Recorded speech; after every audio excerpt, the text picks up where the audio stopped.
Hello everyone, welcome to এসওই Bangla class 11 and 12। তো অপেক্ষার অবসান, তোমাদের থার্ড সেমিস্টারের ক্লাস কিন্তু অলরেডি এসে গেছে। তো আজকে আমি তোমাদের ক্লাস 12-এর থার্ড সেমিস্টারের যে প্রথম চ্যাপ্টার দেখতেই পাচ্ছ, সপুষ্পক উদ্ভিদের যৌন জানন, এই চ্যাপ্টারটা কিন্তু আজকে টোটাল কমপ্লিট করতে চলেছি। তো পুরো ভিডিওটা মন দিয়ে দেখবে, আশা করি তোমাদের এই একটা ভিডিওতে পুরো কনসেপ্ট ক্লিয়ার হয়ে যাবে। তো চলো বেশি দেরি না করে শুরু করা যাক চ্যাপ্টারটা। তো আজকে আমরা পড়ব সপুষ্পক উদ্ভিদের যৌন জনন। তাহলে আগে আমাদের জানতে হবে যে কাদের সম্পর্কে আমরা পড়ছি। সপুষ্পক উদ্ভিদ, এটা উদ্ভিদ রাজ্যের কোন জায়গায় পড়ছে? তাহলে আমরা যদি একবার শ্রেণীবিন্যাসটা দেখি, আমরা প্ল্যান্ট কিংডম পড়েছি।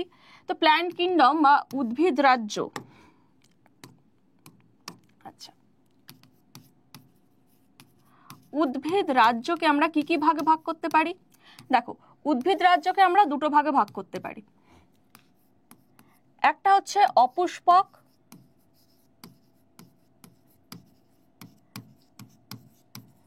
অর্থাৎ যাদের মধ্যে ফুল ফল তৈরি হয় না, রেণু তৈরির মাধ্যমে অথবা অযৌন জনন পদ্ধতিতে যারা বংশ বিস্তার করে থাকে তাদেরকে বলছি।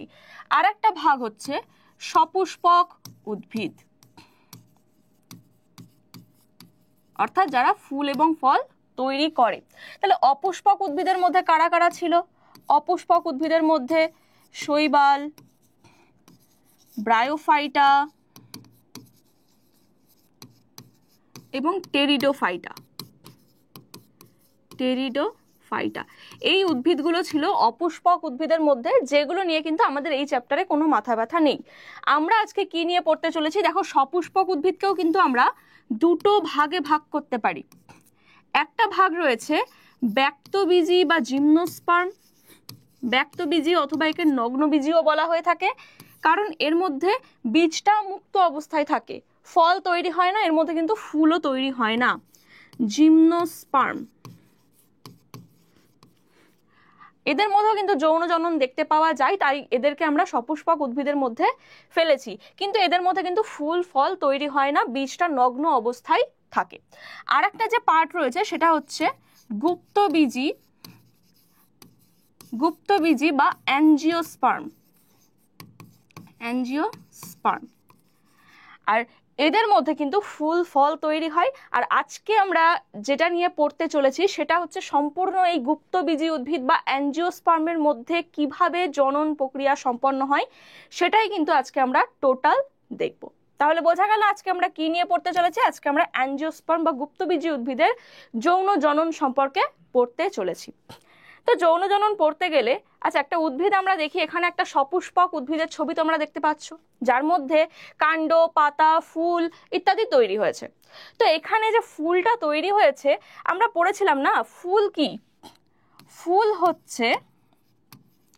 ফুল হলো পরিবর্তিত বিটপ। কেন এই কথাটা বলা হয়? ফুল কি?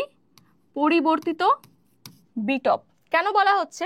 কারণ এই যে আমরা এখানে বিটপ দেখতে পাচ্ছি, এই যে কাণ্ডটা, যেখান থেকে শাখা তৈরি হয়েছে, পাতা তৈরি হয়েছে এবং এই কক্ষে কি তৈরি হয়েছে? কাক্ষিক মুকুল তৈরি হয়েছে। তো এই জায়গায় কি হয়েছে? এই যে কাক্ষিক মুকুলটা বৃদ্ধিপ্রাপ্ত হয়ে কি তৈরি করেছে? এখানে এই যে ফুল তৈরি করেছে, এখানে ফুল তৈরি করেছে। তার মানে বিটপ এই কাক্ষিক মুকুলের এখান থেকে ঠিকঠাকভাবে বৃদ্ধি না পেয়ে পরিবর্তিত একটা স্ট্রাকচার তৈরি করেছে, যেটাকে আমরা নাম দিয়েছি কি? ফুল।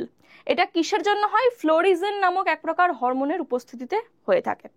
তাই এ কারণে আমরা বলে থাকি ফুল বা পুষ্প হলো কি? পরিবর্তিত বিটপ। তাহলে এটা আমাদের মাথায় রাখতে হবে। তাহলে ফুল কিসের জন্য হচ্ছে? ফ্লোরিজেন নামক হরমোনের প্রভাবে ফুল উৎপন্ন হয়। তাহলে বিটপ পরিবর্তিত হয়ে ফুল উৎপন্ন হয়। কেন আমরা ফুল নিয়ে মাথা ঘামাচ্ছি? কারণ আমরা এই যে সপুষ্পক উদ্ভিদের যৌন জনন পড়ব, এখানে কিন্তু যে জননটা হবে, জনন পড়তে গেলে আমাদের কি জানতে হবে? আগে জানতে হবে জনন তন্ত্র সম্পর্কে, জনন অঙ্গ সম্পর্কে, এবং সেই অঙ্গের মধ্যে কি কি পার্টস রয়েছে, সেখানে কিভাবে জনন প্রসিডিওরটা হয়, সেগুলো আমাদের জানতে হবে। তাহলে সপুষ্পক উদ্ভিদের জনন পড়তে গেলে আমাদের তো সপুষ্পক উদ্ভিদের জনন অঙ্গ সম্পর্কে জানতে হবে, আর সেই অঙ্গটা হচ্ছে ফুল। তাহলে সপুষ্পক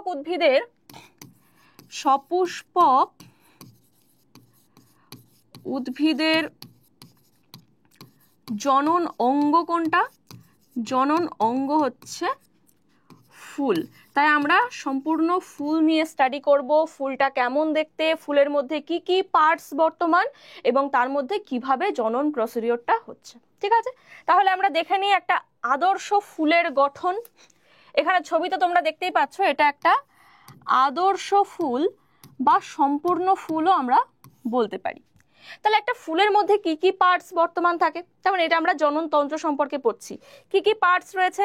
একদম নিচে যেটা রয়েছে এখানে আমরা বৃতি দেখতে পাচ্ছি, এটাকে কি বলবো? সরি, বৃতি না, বৃন্ত, পুষ্পবৃন্ত বলবো। এটা কি? পুষ্পবৃন্ত বা পেডিসেল। পেডিসেল। পুষ্পবৃন্তটা ওপরে গিয়ে একটা ফ্ল্যাট স্ট্রাকচার তৈরি করেছে, এই ফ্ল্যাট স্ট্রাকচারটাকে আমরা বলবো পুষ্পাক্ষ। এটাকে কি বলবো? পুষ্পাক্ষ বা থ্যালামাস। ঠিক আছে, তাহলে পুষ্পবৃন্ত গেল, পুষ্পাক্ষ গেল। এই যে পুষ্পাক্ষ রয়েছে, পুষ্পাক্ষ কি করে? ফুলের যে পার্টস গুলো সেগুলোকে ধারণ করে রাখে। তাহলে পুষ্পাক্ষের ওপর কি কি পার্টস রয়েছে? এক, আমরা দেখতেই পাচ্ছি এখানে বৃতি রয়েছে, বৃতিকে আমরা বলে থাকি ক্যালিক্স, মানে সম্পূর্ণ বৃতিটাকে আমরা বলবো ক্যালিক্স। আর বৃতির একটা ইউনিট মেম্বার মানে একককে আমরা বলবো সেপাল। বৃতির একককে মানে একটা বৃতিকে আমরা কি বলবো? সেপাল বলবো। এর পরবর্তী স্তবক চলে যাচ্ছে কি? দলমণ্ডল। এটা হয়ে যাচ্ছে দলমণ্ডল। দলমণ্ডলকে আমরা একসাথে মানে সমস্ত দলমণ্ডলকে একসাথে বলবো করোলা। এগুলো হচ্ছে সাইন্টিফিক নেম। আর এর একটা পাপড়িকে মানে একককে আমরা কি বলবো? পেটাল। একককে বলছি পেটাল, মানে একটা পাপড়িকে বলবো পেটাল, সব পাপড়িগুলোকে একত্রে বলবো করোলা। ঠিক তেমন বৃতির একটা বৃতিকে বলবো সেপাল, সমস্ত বৃতিগুলোকে একত্রে বলবো ক্যালিক্স। তাহলে এই দুটো স্তবক গেল। আরো দুটো স্তবক রয়েছে। কি কি স্তবক? এই যে আমরা দেখতে পাচ্ছি এটা হচ্ছে পুংস্তবক।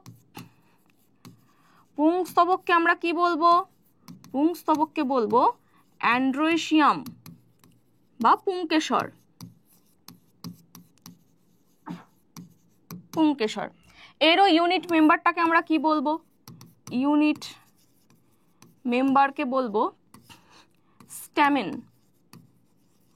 ইউনিট মেম্বারকে বলবো স্ট্যামেন। আর লাস্ট স্তবক হচ্ছে কি? স্ত্রী স্তবক।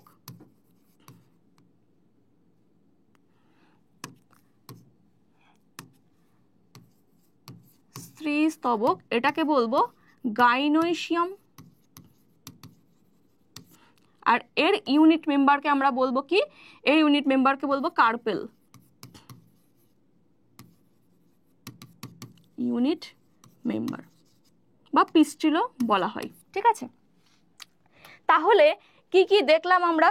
ফুলের কি কি পার্টস দেখলাম? এপাশে যদি আমরা লিখি, এক দেখেছি পুষ্পবৃন্ত, দুই দেখেছি পুষ্পাক্ষ, থার্ড দেখেছি পুষ্পস্তবক। এবার পুষ্পস্তবকগুলোকে কয় ভাগে ভাগ করা যায়? পুষ্পস্তবক টোটাল 4টে স্তবক রয়েছে, তার মধ্যে দুটো হচ্ছে সাহায্যকারী স্তবক বা অ্যাসেসরি হোল্ড। তাহলে দুটো কি রয়েছে?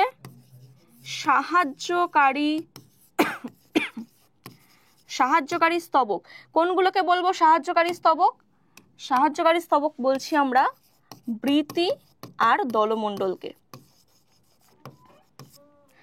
আর রইল জনন স্তবক, মানে যারা সরাসরি জননে অংশগ্রহণ করছে তাদেরকে বলবো জনন স্তবক। তাহলে জনন স্তবক কোনগুলো? জনন স্তবক হচ্ছে পুংকেশর আর গর্ভকেশর। পুংকেশর আর গর্ভকেশর। তো এই যাচ্ছে টোটাল ফুলের পার্টস। তাহলে ফুলের মধ্যে আমরা কি কি দেখলাম? পুষ্পবৃন্ত। পুষ্পবৃন্তের কাজ কি? পুরো ফুলটাকে ধারণ করে রাখা। এরপর যাচ্ছে পুষ্পাক্ষ। পুষ্পাক্ষ কি করে? পুষ্পাক্ষের কাজ হচ্ছে পুষ্পস্তবকগুলোকে ধারণ করে রাখা। নেক্সট, পুষ্পস্তবকের মধ্যে দুটো রয়েছে সাহায্যকারী স্তবক। কেন সাহায্যকারী বলছি? কারণ এই যে বৃতি, দলমণ্ডল, এরা সরাসরি কিন্তু জননে অংশগ্রহণ করে না। কি করছে? বৃতির কাজ কি? বৃতি দেখো সবুজ রঙের হয়ে থাকে, তার মানে এদের মধ্যে ক্লোরোপ্লাস্ট বা ক্লোরোফিল বর্তমান, যার জন্য এরা সালোক সংশ্লেষ করে খাদ্য উৎপাদন করতে পারে। এছাড়াও ভেতরে যে জনন স্তবকগুলো রয়েছে এগুলোকে আবৃত করে রাখে। কুড়ি অবস্থায় যখন ফুলটা থাকে তখন ফুলটাকে কিন্তু বাইরে থেকে আবরণ করে রাখে বৃতি, তার মানে ভেতরের যে জনন স্তবক এগুলোকে রক্ষা করছে, ইনডাইরেক্টলি কিন্তু হেল্প করছে, তাই এটাকে সাহায্যকারী স্তবক বলছি। এছাড়াও রয়েছে পাপড়ি বা দলমণ্ডল, এটাও কি কাজে সাহায্য করছে? পাপড়ি উজ্জ্বল বর্ণ বিশিষ্ট হওয়ার জন্য এটা পতঙ্গকে আকৃষ্ট করে, মানে ইনডাইরেক্টলি পলিনেশন বা পরাগযোগে সাহায্য করছে, মানে জননে সাহায্য করছে। এছাড়াও পাপড়িটা কি করছে? ভেতরের যে পুংস্তবক স্ত্রীস্তবক এগুলোকে আবরণ করে রেখেছে, যার জন্য বাইরের আঘাত থেকেও কিন্তু রক্ষা করে। এই কারণে বৃতি আর দলমণ্ডলকে আমরা কি বললাম? সাহায্যকারী স্তবক। আর জনন স্তবক কাকে বলছি? পুংকেশর এবং গর্ভকেশর। কেন বলছি? কারণ পুংস্তবক কি করছে? এখান থেকে পরাগ রেণু তৈরি করছে, সেই রেণু গর্ভমুণ্ডে পড়ছে, সেখানে এসে জনন হচ্ছে, তার মানে এরা সরাসরি জনন কাজটা করছে, তাই এদেরকে আমরা বলছি জনন স্তবক। তো এটা গেল একটা আদর্শ ফুল বা সম্পূর্ণ ফুলের গঠন। এই চারটে স্তবক, এই যে দুটো সাহায্যকারী স্তবক, দুটো জনন স্তবক, এই চারটে স্তবক যদি কোনো ফুলে প্রেজেন্ট থাকে তাকে আমরা বলি সম্পূর্ণ ফুল। এই জনন স্তবকের মধ্যে এক বা একাধিক যদি মিসিং থাকে তাহলে আমরা সেই ফুলটাকে আদর্শ ফুল কিন্তু আর বলতে পারবো না, অসম্পূর্ণ ফুল বলবো। বোঝা গেল? তাহলে এটা গেল আমাদের ফুলের পার্টস, মানে জনন পার্টসগুলো আমরা দেখে নিয়েছি। এবার আমরা কি নিয়ে পড়বো? এই যে এবার আমরা পড়বো যে জনন স্তবক, আমরা তো জননে প্রবেশ করব, তার মানে সাহায্যকারী স্তবক দিয়ে আমাদের আর কাজ নেই, আমরা ওদের কাজ জেনে নিয়েছি। তো চলে আসব সরাসরি পুংস্তবকের গঠনে। কিসের গঠন? পুংস্তবক। তাহলে পুংস্তবককে আমরা কি বলি? পুংস্তবককে আমরা বলে থাকি পুংকেশর। এটা একটা পুংকেশরের ছবি তোমরা দেখতে পাচ্ছ। এটা কি? এটা হচ্ছে একটা পুংকেশর। তাহলে একটা পুংকেশরের কি কি অংশ দেখতে পাওয়া যায়? একটা পুংকেশরে এই যে এখানে একটা দণ্ড দেখতে পাচ্ছ, এটাকে বলবো পুংদণ্ড। আর ওপরে যে গোলাকার অংশটা রয়েছে এটাকে বলবো পরাগধানী বা অ্যান্থার। পরাগধানী বা অ্যান্থার। তাহলে একটা পুংকেশর পুংদণ্ড এবং পরাগধানী এই দুটো অংশ নিয়ে গঠিত, ঠিক আছে? তো এখানে এই যে পরাগধানী রয়েছে এটা নিয়ে আমাদের একটু স্টাডি করতে হবে। এখানে দেখো পরাগধানীটাকে বড় করে দেখানো হয়েছে এবং মাঝ বরাবর প্রস্থ বরাবর কেটে দেওয়া হয়েছে। তো এই যে পরাগধানীর ছবিটা তোমরা দেখতে পাচ্ছ, এটা একটা ডাইথেকাস পরাগধানী। এটা কি? একটা ডাইথেকাস পরাগধানী, যেটার ডিটেল গঠন আমাদের পড়তে হবে। এছাড়াও কি মনোথেকাস পরাগধানী হয়ে থাকে। মনোথেকাস হলে কি হতো? মনোথেকাস হলে এরকম একটা খাঁজ থাকতো, দুপাশে দুটো থাকতো, এরকম দুটো রেণুস্থলী থাকতো, এটা যাচ্ছে মনোথেকাস। আর আমরা কি পড়ছি? ডাইথেকাস, মানে দুটো খাঁজ রয়েছে।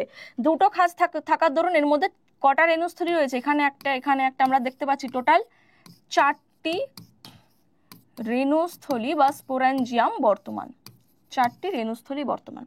তাহলে এই স্ট্রাকচারটা আমরা একটু ডিটেলে দেখি, ডাইথেকাস পরাগধানী কেমন হয়। তাহলে এই যে কাটার পর আমরা যদি ওপর দিকে চোখ রেখে দেখি, ওপর দিকে চোখ রেখে দেখলে আমরা কেমন স্ট্রাকচার দেখতে পাবো। দেখো এখানে ছবিটা ভালো করে দেখবে, ওপর থেকে চোখ দিয়ে দেখলে আমরা এই গঠনটা দেখতে পাবো, এইরকম একটা গঠন দেখতে পাবো, ঠিক আছে? আচ্ছা, এর যে প্রত্যেকটা স্তর ভীষণ ইম্পর্টেন্ট, আমাদের কিন্তু মন দিয়ে দেখতে হবে, কারণ এখান থেকেও কিন্তু এমসিকিউ কোশ্চেন তোমাদের হতে পারে। তো দেখো কি কি স্তর দেখা যায়। একদম বাইরে একটা লেয়ার থাকে, পরাগধানীর বাইরে একটা কোষের লেয়ার থাকে। আমি একদিকে ড্র করছি, তার মানে সব দিকেই আছে, মানে এতটা ড্র করতে গেলে অনেকটা টাইম চলে যাবে। একদম বাইরে যে লেয়ারটা রয়েছে এটাকে বলবো আমরা এপিডার্মিস। এটাকে কি বলছি? এপিডার্মিস বা বহিস্তক। এটাকে বলছি এপিডার্মিস বা বহিস্তক।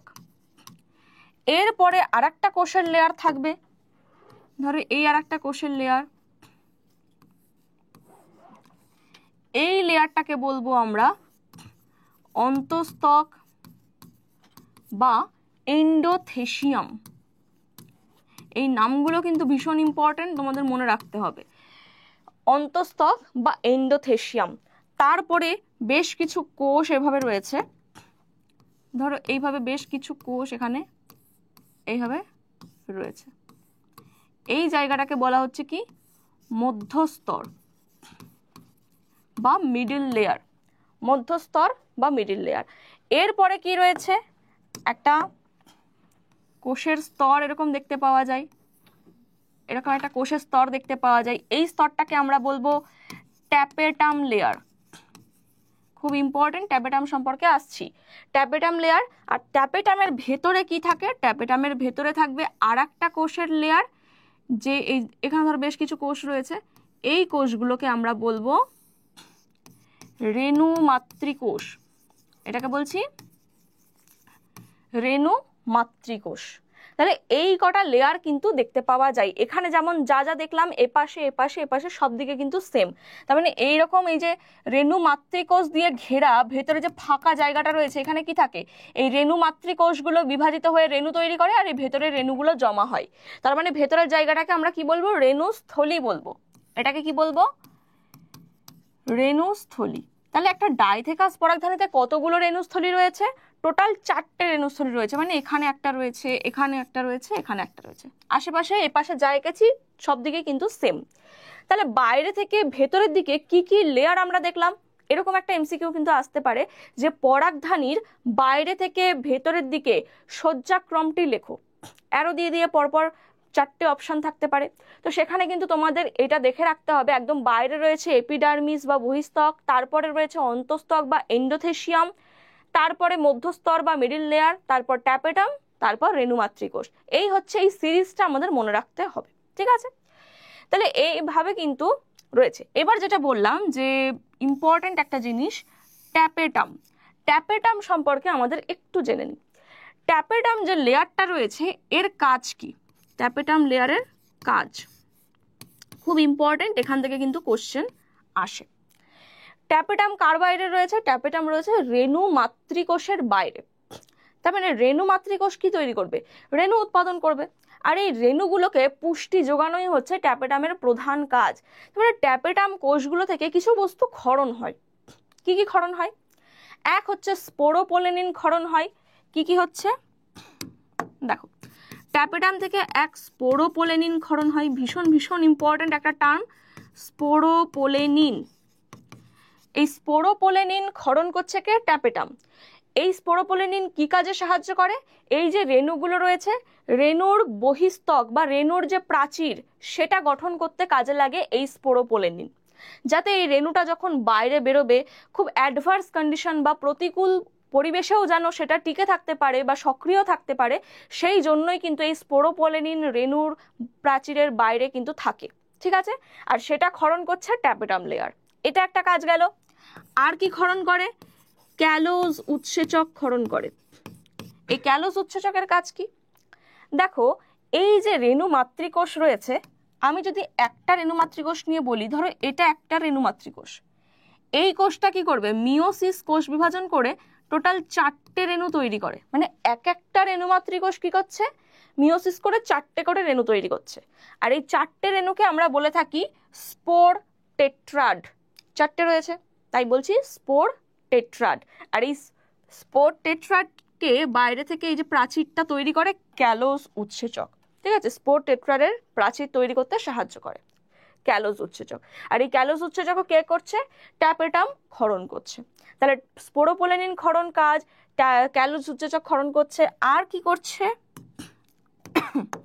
এই যে রেণু মাতৃকোষ রয়েছে রেণু মাতৃকোষগুলোকে পুষ্টি যোগানো, এটাও ট্যাপেটামের প্রধান কাজ। তাহলে থার্ড কাজ কি, রেণু মাতৃকোষকে পুষ্টি যোগানো। তাহলে বোঝা গেল ট্যাপেটামের কাজ ভীষণ ভীষণ ইম্পর্টেন্ট। এই স্পোরোপোলেনিনের কাজ আসে, কোথা থেকে খরিত হয়, ক্যালোজ উৎসেচক, আর রেণু মাতৃকোষকে পুষ্টি প্রদান করা কার কাজ, ট্যাপেটামের কাজ। তাহলে বোঝা গেল এই গেল আমাদের একটা ডাইথেকাস পরাগধানীর গঠন। এবার আমরা দেখব মাইক্রোস্পোরোজেনেসিস। মানে পরাগধানী দেখলাম, পুংকেশরের গঠন দেখলাম, তাহলে এই পুংকেশরের পরাগধানীর মধ্যে আমরা কি বললাম, রেণু তৈরি হয়। আমরা গঠন দেখে নিয়েছি রেণুস্থলীর। তো এই রেণুস্থলীর মধ্যে কিভাবে রেণু তৈরি হয় সেইটার পদ্ধতিটাকেই আমরা বলছি মাইক্রোস্পোরোজেনেসিস। দেখো নামের মধ্যেই রয়েছে, মাইক্রো মিন্স ছোট, স্পোর মানে রেণু, আর জেনেসিস মানে ফরমেশন হওয়া বা তৈরি হওয়া। তাহলে মোট কথা কি দাঁড়াচ্ছে, মাইক্রোস্পোরোজেনেসিস মানে রেণু উৎপাদন প্রক্রিয়া। কি রেণু, এটা যেহেতু মাইক্রো মানে ছোট বোঝাচ্ছে, পরাগ রেণু সবসময় ছোট হয় স্ত্রী রেণুর তুলনায়, তাই মাইক্রো মানে পরাগ রেণুকে বা পুং রেণুকে বোঝাচ্ছে। তাহলে পরাগ রেণু তৈরির পদ্ধতিকেই আমরা বলবো মাইক্রোস্পোরোজেনেসিস। তাহলে কিভাবে মাইক্রোস্পোরোজেনেসিস স্টার্ট হয় দেখো, এই যে অ্যান্থার বা পরাগধানীটা ছিল, এই পরাগধানীর মধ্যে হবে। তো এই পরাগধানীর মধ্যে একটা সময় মানে যখন ম্যাচিওর হয়নি, ওই বাইরের লেয়ারগুলো তৈরি হয়নি, মানে এপিডার্মিস, এন্ডোথেশিয়াম, মধ্যস্তর, এগুলো এখনো তৈরি হয়নি, ট্যাপেটাম, রেণুমাতৃকোষ কিছুই তৈরি হয়নি। কিরম রয়েছে, ভেতরে সব সমসত্ব প্যারেনকাইমা কোষ রয়েছে। কি রয়েছে, সব ইকুয়াল সেল রয়েছে ভেতরে, সমসত্ব প্যারেনকাইমা, মানে সব কোষ ইকুয়াল। ম্যাচিওর হতে হবে, এবার পরাগধানীটাকে ম্যাচিওর হতে হবে। তো এই যখন সমসত্ব কোষ থাকছে, এই সমসত্ব কোষের মাঝে, ধরো এই যে সমসত্ব কোষগুলো রয়েছে, তার মাঝে একটা স্পেশাল টাইপ অফ সেল থাকে, যেটাকে আমরা বলে থাকি আর্কিস্পোরিয়াল কোষ। কি থাকছে, আর্কিস্পোরিয়াল কোষ। কোথায় কোথায় থাকে, এই যে পরাগধানীটা চারটে রেণুস্থলী ছিল, এখানে একটা, এখানে একটা, এখানে একটা, এখানে একটা।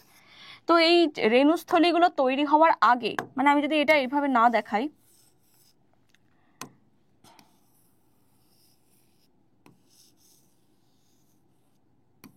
রেণুস্থলীগুলো তৈরি হওয়ার আগে ভেতরে কি ছিল, সব ইকুয়াল টাইপের সেল ছিল, মানে সমসত্ব প্যারেনকাইমা কোষ ছিল। এখানে সব কি সেম কোষ রয়েছে, কোনো স্তর গঠন হয়নি এখনো, সব ইকুয়াল টাইপের সেল রয়েছে। তার মাঝে কি রয়েছে, এই চারটে জায়গায় চারটে আর্কিস্পোরিয়াল কোষ রয়েছে, চারটে আর্কিস্পোরিয়াল কোষ রয়েছে চারটে ভাগের মধ্যে। এই আর্কিস্পোরিয়াল কোষগুলো কি করবে, আর্কিস্পোরিয়াল কোষগুলো মাইটোসিস কোষ বিভাজন করবে। মাইটোসিস কোষ বিভাজন করলে কি তৈরি হবে, দুটো কোষ তৈরি হবে। আচ্ছা সাদা দিয়ে করছি। তাহলে এটা একটা আর্কিস্পোরিয়াল কোষ, আর্কিস্পোরিয়াল কোষ বিভাজিত হয়ে যদি দুটো কোষ তৈরি করে, দুটো কোষ তৈরি করলো মাইটোসিস করলে, তাহলে ওপরের কোষটাকে আমরা বলবো প্রাথমিক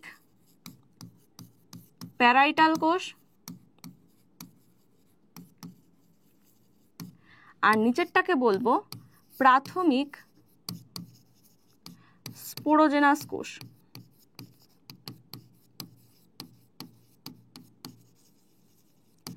তাহলে আর্কিস্পোরিয়াল কোষ এই চারটেই কিন্তু সেম ভাবে মাইটোসিস করেছে, মাইটোসিস করে দুটো কোষ তৈরি করেছে, প্রাথমিক প্যারাইটাল কোষ আর প্রাথমিক স্পোরোজেনাস কোষ। এবার স্পোরোজেনাস মানে বুঝতেই পারছি রেণুমাতৃ কোষ তৈরি করবে।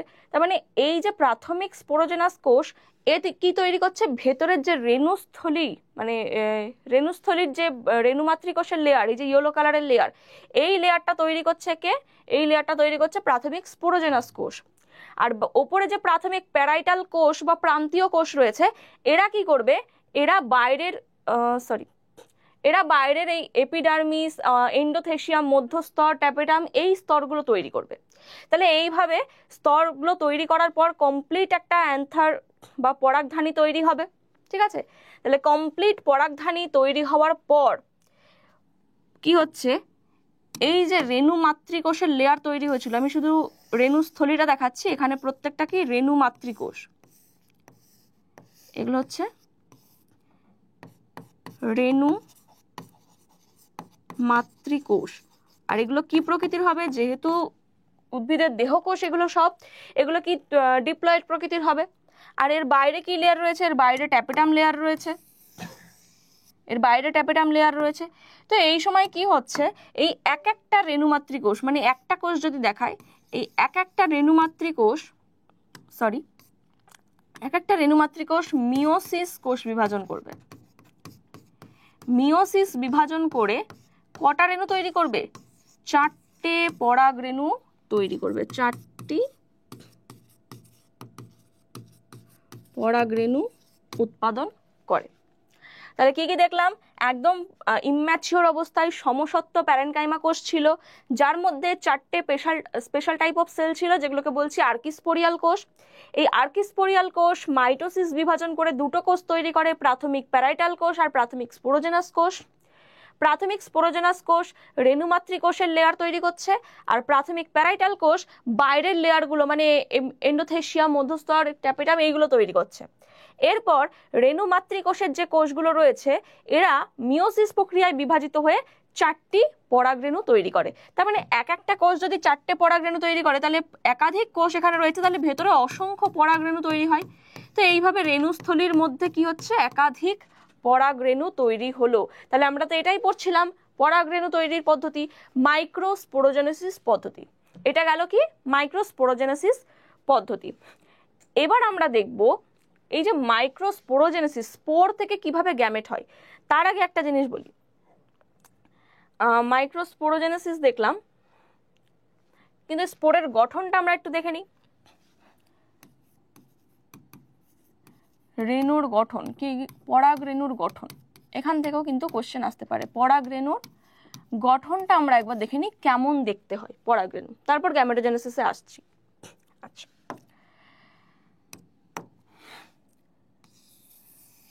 তো এটা একটা পরাগরেণু। পরাগরেণুর বাইরে যে প্রাচীরটা একটু অসমান প্রকৃতির, এরকম বাইরে একটা প্রাচীর রয়েছে।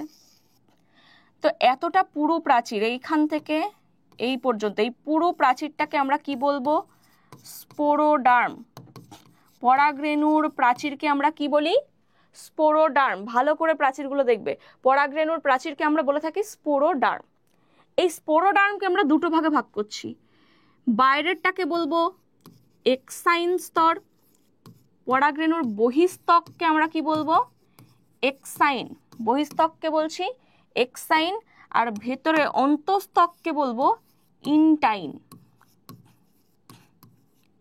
এটা যাচ্ছে অন্তস্তক বা ইনটাইন। অন্তস্তক কি কি নিয়ে গঠিত, অন্তস্তক এটা প্রশ্ন আসে। ইনটাইন স্তরটা কি কি নিয়ে গঠিত, সেলুলোজ আর পেকটিন, মানে পেকটো সেলুলোজিক লেয়ার এটা আর কি, সেলুলোজ ও পেকটিন এইগুলো দ্বারা কিন্তু ইনটাইন স্তরটা গঠিত। আর এক্সাইন স্তর কি নিয়ে গঠিত, এটা কিন্তু প্রশ্ন আসে। এক্সাইন স্তর স্পোরোপোলেনিন দ্বারা গঠিত। একটু আগেই বললাম ট্যাপেটাম লেয়ার তৈরি করছে, তো স্পোরোপোলেনিন দ্বারা কিন্তু এক্সাইন বা বহিস্তকটা গঠিত হয়। এবার এই যে এক্সাইন স্তরটা এতটা পুরু, মানে ইনটাইন বাদে এই টোটালটাকে বলছি এক্সাইন। এক্সাইন স্তরটাকেও আমরা আবার দুটো ভাগে ভাগ করতে পারি। কি কি, এক্সাইন স্তরটাকেও দেখো, এটাকে যদি আমরা দুটো ভাগে ভাগ করি, এই ভেতরে একটা লেয়ার আর বাইরে একটা লেয়ার, তো বাইরেরটাকে বলবো, এক্সাইনের বাইরের লেয়ারটাকে বলবো নেক্সাইন, আর ভেতরের লেয়ারটাকে বলবো সেক্সাইন। এক্সাইনকে আবার দুটো ভাগে ভাগ করা যায়, এই দুটো ভাগে ভাগ করা যায়। তো এই গেল পরাগরেণুর প্রাচীরের গঠন। এখান থেকে কিন্তু কোশ্চেন আসে। পরাগরেণুর পুরো প্রাচীরটাকে বলবো স্পোরোডার্ম, স্পোরোডার্মকে দুটো ভাগে ভাগ করছি, বহিস্তককে এক্সাইন, অন্তস্তককে ইনটাইন। ইনটাইন গঠিত হয় সেলুলোজ পেকটিন দ্বারা, এক্সাইন গঠিত হয় স্পোরোপোলেনিন নামক এক প্রকার ফ্যাট দ্বারা, আর এক্সাইনের বাইরের স্তরটাকে বলছি নেক্সাইন, আর ভেতরের স্তরটাকে বলছি সেক্সাইন। বোঝা গেল? আর ভেতরে কি থাকে, ভেতরে স্বাভাবিক একটা নিউক্লিয়াস থাকবে, ঠিক আছে। রেণু কি প্রকৃতির হয়, রেণু কিন্তু হ্যাপ্লয়েড প্রকৃতির হয়।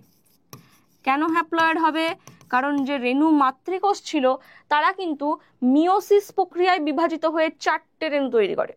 আর আমরা জানি মিওসিস হলে কি হয়, মিওসিস হলে হ্যাপ্লয়েড কোষ তৈরি হয়। তাহলে রেণুগুলো কি প্রকৃতির, রেণুগুলো হ্যাপ্লয়েড প্রকৃতির। আর এই রেণুর মধ্যে একটা নিউক্লিয়াস থাকে। এই একটা নিউক্লিয়াস আবার কি করছে, দেখো এই একটা নিউক্লিয়াস, এই যে রেণুটা রয়েছে, রেণুর মধ্যে যে একটা নিউক্লিয়াস আছে, এরা আবার মাইটোসিস করে দুটো কোষ তৈরি করে।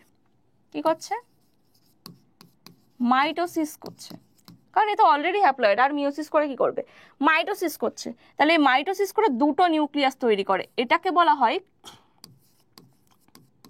অঙ্গজ কোষ বা নালিকা নিউক্লিয়াসও বলা হয়ে থাকে। আর এটাকে বলবো জেনারেটিভ কোষ,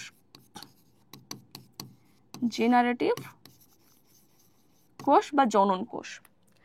তাহলে এই যে রেণু, এর বাইরে যেমন প্রাচীর থাকে তেমন প্রাচীরটা রয়েছে, যেমন প্রাচীর ছিল প্রাচীর রয়েছে।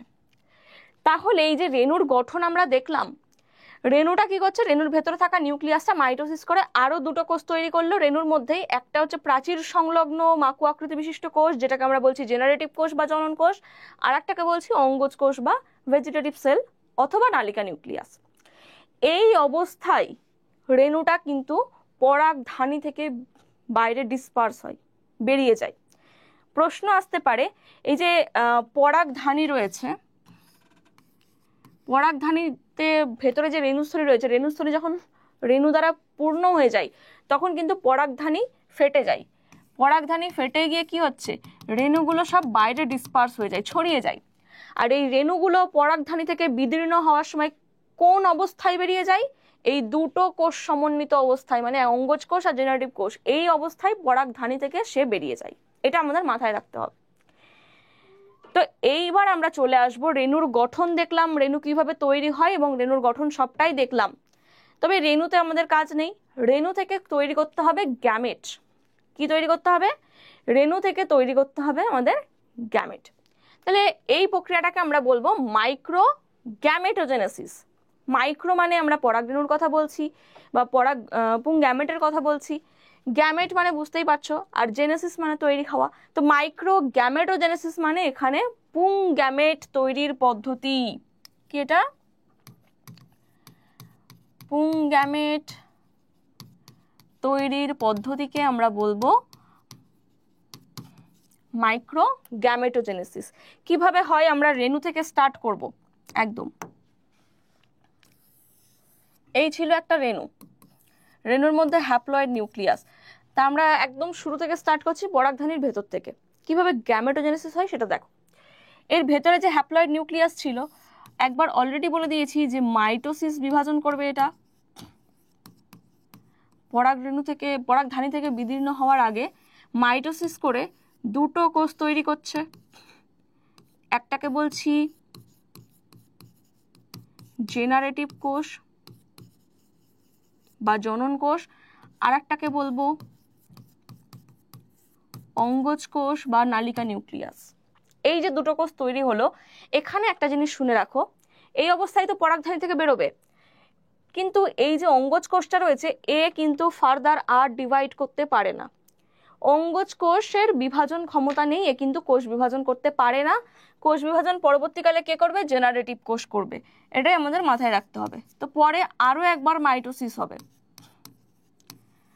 আর একবার মাইটোসিস হয়ে কি করছে, এই যে অঙ্গজ কোষটা ছিল যেমন ছিল তেমনই থাকবে, জেনারেটিভ কোষ বিভাজিত হয়ে দুটো পুং গ্যামেট তৈরি করবে। এই দুটো কি,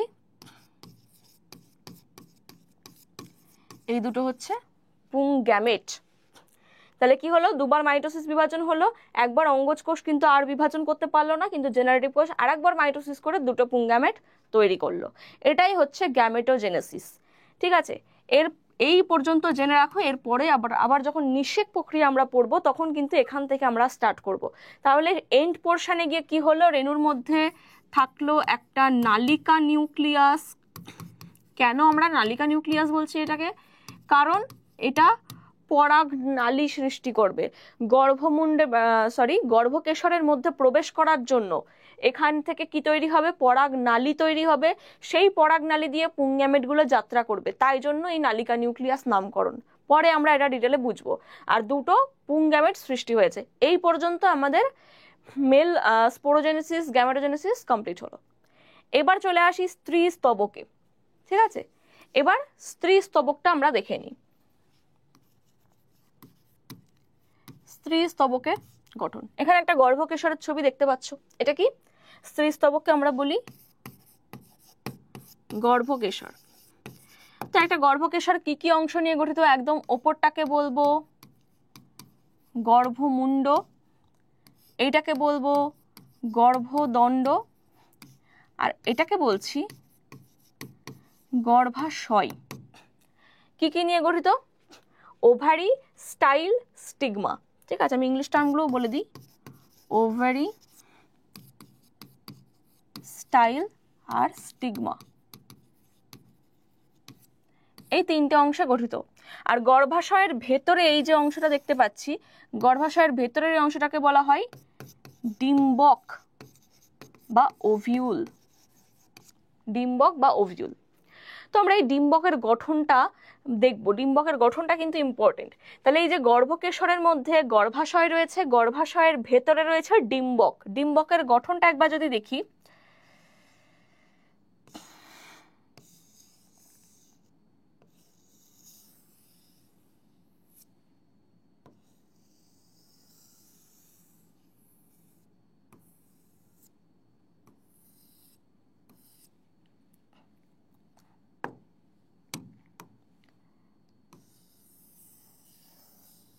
ডিম্বকের ভেতরে রয়েছে ভ্রূণস্থলী। ডিম্বকের ভেতরে এই যে ইয়েলো কালারের এটা দেখতে, এটা একটা ডিম্বকের ছবি। ডিম্বক, তাহলে ডিম্বকের ভেতরে কি রয়েছে? ডিম্বকের ভেতরে রয়েছে ভ্রূণস্থলী। এই ইয়েলো কালারের এটা হচ্ছে ভ্রূণস্থলী। এবার দেখো কি কি অংশ রয়েছে একটা ডিম্বকের। একদম ওপরে একটা ছিদ্র দেখতে পাচ্ছি আমরা, ফাঁকা জায়গা। এই জায়গাটাকে আমরা বলবো ডিম্বক রন্ধ্র বা মাইক্রোপাইল। কি বলবো? ডিম্বক রন্ধ্র বা মাইক্রোপাইল। আর ভ্রূণস্থলীর নিচের এই অংশটাকে বলবো আমরা ডিম্বক মূল বা চেলাজা। ডিম্বক মূল অথবা চেলাজা। আর পাশে এগুলো সব কোষ দ্বারা গঠিত, কিন্তু এগুলো সব কোষ রয়েছে, ঠিক আছে, সমসত্ব কোষ দ্বারা গঠিত। এইগুলোকে আমরা কি বলবো? ডিম্বক ত্বক। তাহলে কি কি অংশ দেখলাম? ডিম্বক রন্ধ্র, ডিম্বক মূল, ডিম্বক ত্বক। এটাকে বলছি ভ্রূণস্থলী। এই ভ্রূণস্থলীর বাইরে যে প্রাচীরটা থাকে, আর একটা ভ্রূণ পোষক কলার লেয়ার দেখতে পাওয়া যায়, এটাকে কি বলছি? ভ্রূণ পোষক কলা। ঠিক আছে। আর কি কি অংশ দেখতে পাওয়া যায়? এইটাকে বলবো, এই নিচের অংশটাকে বলবো ডিম্বক নাভি। আর একদম নিচের পার্টটাকে বলবো ডিম্বক বৃন্ত। তাহলে কি কি দেখলাম?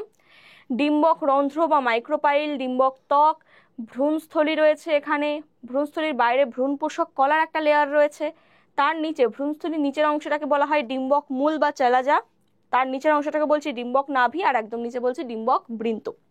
তো এই ভ্রূণস্থলীর মধ্যে কি কি অংশ দেখতে পাওয়া যায়? ভ্রূণস্থলীর মধ্যে গ্যামেট থাকবে বা নিউক্লিয়াস থাকবে। কি কি নিউক্লিয়াস থাকবে আমাদের জেনে রাখতে হবে এই নামগুলো। একদম ওপরে থাকে দুটো সহকারী কোষ। একদম ওপরে থাকছে কি? ডিম্বক রন্ধ্রের দিকে দুটো সহকারী কোষ। এই সহকারী কোষগুলো কিন্তু হ্যাপ্লয়েড প্রকৃতির, ঠিক আছে। সহকারী কোষকে সাইনাইড্সও বলা হয়ে থাকে। আর একটা থাকবে কি? আর একটা থাকবে ডিম্বাণু। আর একটা থাকছে ডিম্বাণু বা এগ, যেটা অ্যাকচুয়ালি স্ত্রী গ্যামেট বলতে পারি এটাকে, ডিম্বাণু। তাহলে ওপরে দুটো সহকারী কোষ আর একটা ডিম্বাণু রয়েছে। এই তিনটেকে একত্রে, মানে সহকারী কোষ আর ডিম্বাণুকে একত্রে আমরা বলি গর্ভযন্ত্র বা এগ অ্যাপারেটাস। কি বলবো? গর্ভযন্ত্র বা এগ অ্যাপারেটাস। এই তিনটে গেল। এরপরে একদম মিডিলে দুটো হ্যাপ্লয়েড নিউক্লিয়াস যুক্ত হয়ে ফিউজড হয়ে যায়, ফিউজড হয়ে তৈরি করে নির্ণিত নিউক্লিয়াস। তাহলে ভ্রূণস্থলীর মাঝে যেটা রয়েছে এটাকে কি বলবো? নির্ণিত নিউক্লিয়াস বলছি। আর একদম নিচে থাকে, একদম নিচে তিনটে কোষ থাকে, তিনটে হ্যাপ্লয়েড কোষ, এগুলোকে বলবো প্রতিপাদ কোষ সমষ্টি। প্রতিপাদ কোষ সমষ্টি, এগুলো কিন্তু হ্যাপ্লয়েড, মানে অ্যান্টিপোডাল সেলস। তাহলে ভ্রূণস্থলীর মধ্যে এই যে 8খানা নিউক্লিয়াস আমরা দেখলাম, এই 8টা নিউক্লিয়াসের নাম ভীষণ ইম্পর্টেন্ট। এখান থেকে কিন্তু ডায়াগ্রাম বেসড কোশ্চেন তোমাদের আসতে পারে। এরকম একটা ডিম্বকের ছবি দিয়ে বেশ কয়েকটা অ্যারো দিয়ে কিন্তু ABCD নামকরণ থাকতে পারে এবং বলতে পারে যে ABCD কে শনাক্ত করো। তো তোমাদের কিন্তু এই ছবিগুলো ভীষণ ইম্পর্টেন্ট, যতই MCQ বেসড কোশ্চেন হোক না কেন, এই ছবিগুলো, এই পয়েন্টিংগুলো তোমাদের কিন্তু মনে রাখতে হবে, কারণ এই লেভেলিং থেকে কিন্তু ডায়াগ্রাম বেসড কোশ্চেন তোমাদের আসতেই পারে। ঠিক আছে। তাহলে এটা গেল একটা ডিম্বকের গঠন। তাহলে আমরা স্ত্রী স্তবকের গঠন দেখে নিয়েছি, গর্ভকেশর। এবং ডিম্বকের গঠন। তাহলে মেগা স্পোরোজেনেসিসটা দেখে নিই। কিভাবে আগে স্পোর তৈরি হয়, মানে স্ত্রী রেণু কিভাবে তৈরি হয়, তারপর সেখান থেকে স্ত্রী গ্যামেট কিভাবে তৈরি হয়, মানে ওই যে ভ্রূণস্থলী, আমরা কমপ্লিট ভ্রূণস্থলী দেখালাম, এই যে কমপ্লিট ভ্রূণস্থলী এটা কিভাবে গঠিত হচ্ছে। তো বলে রাখি, যখন ইম্যাচিওর গর্ভকেশর রয়েছে, ভেতরে যে গর্ভাশয়, গর্ভাশয়ের মধ্যে যে ডিম্বকটা রয়েছে, ডিম্বকের মধ্যেও কিন্তু এত কিছু আলাদাভাবে থাকে না। ইম্যাচিওর অবস্থায় সমসত্ব প্যারেনকাইমা কোষ থাকে। কি থাকে? ইম্যাচিওর অবস্থায় এই যে ডিম্বকটা রয়েছে, এই ডিম্বকটার মধ্যে কি রয়েছে? সমসত্ব, ভেতরে সব ইকুয়াল টাইপের সেল রয়েছে, সমসত্ব প্যারেনকাইমা কোষ দেখতে পাওয়া যায়, যার মধ্যে একটা কি থাকবে? স্পেশাল টাইপ অফ কোষ থাকবে, যেটাকে আমরা বলবো আর্কিস্পোরিয়াল কোষ। একদম মেল গ্যামেটোজেনেসিসে আমরা যেমন দেখেছিলাম, মানে স্পোরোজেনেসিসে সেরকমই আর্কিস্পোরিয়াল কোষ। এই আর্কিস্পোরিয়াল কোষ কি করবে? একবার মাইটোসিস কোষ বিভাজন করবে, একবার মাইটোসিস বিভাজন করলো। মাইটোসিস করলে কটা রেণু তৈরি হবে? মানে এখান থেকে দুটো কোষ তৈরি হবে। সেম নামকরণ, প্রাথমিক প্যারাইটাল কোষ, উপরেরটাকে বলবো প্রাথমিক প্যারাইটাল কোষ, আর নিচেরটাকে বলবো প্রাথমিক স্পোরোজেনাস কোষ। ঠিক আছে?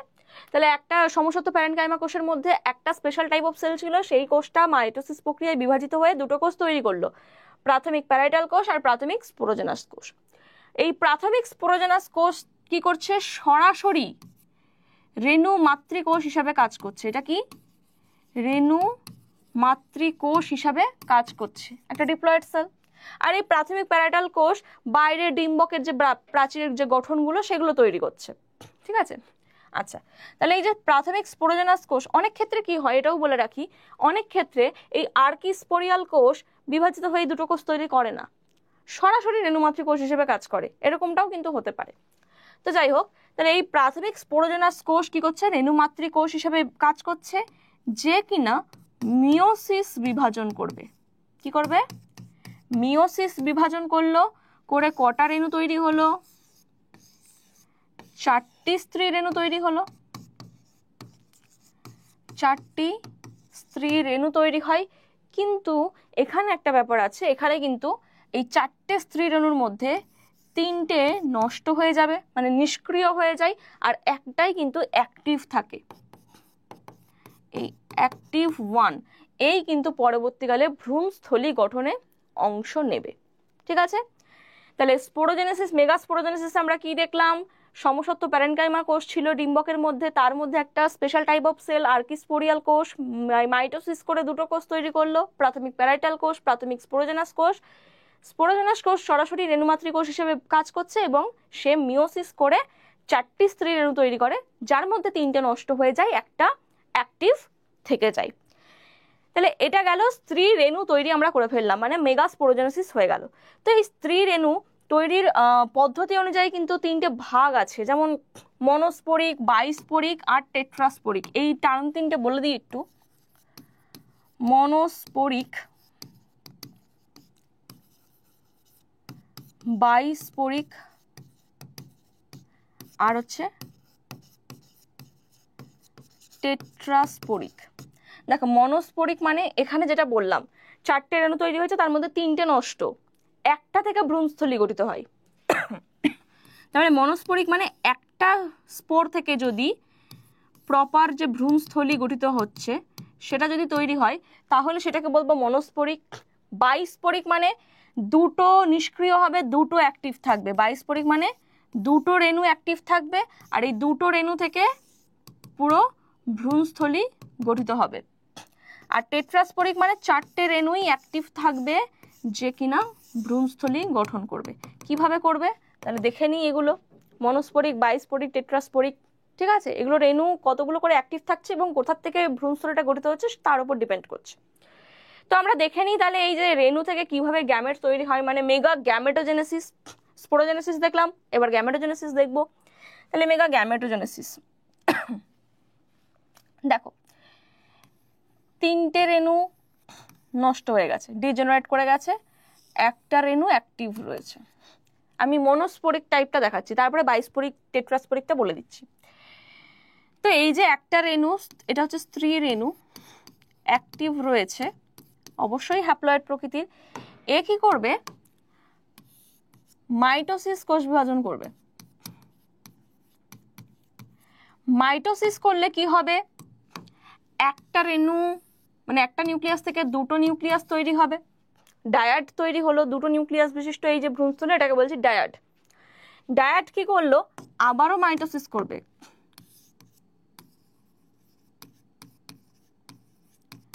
আবার মাইটোসিস করলো, মাইটোসিস করে তৈরি করলো টেট্রাড, মানে ওপরে দুটো রেণু তৈরি হচ্ছে, নিচে দুটো রেণু তৈরি হচ্ছে, কোষ বিভাজন হচ্ছে, নর্মাল কোষ বিভাজন। আরো একবার মাইটোসিস হবে,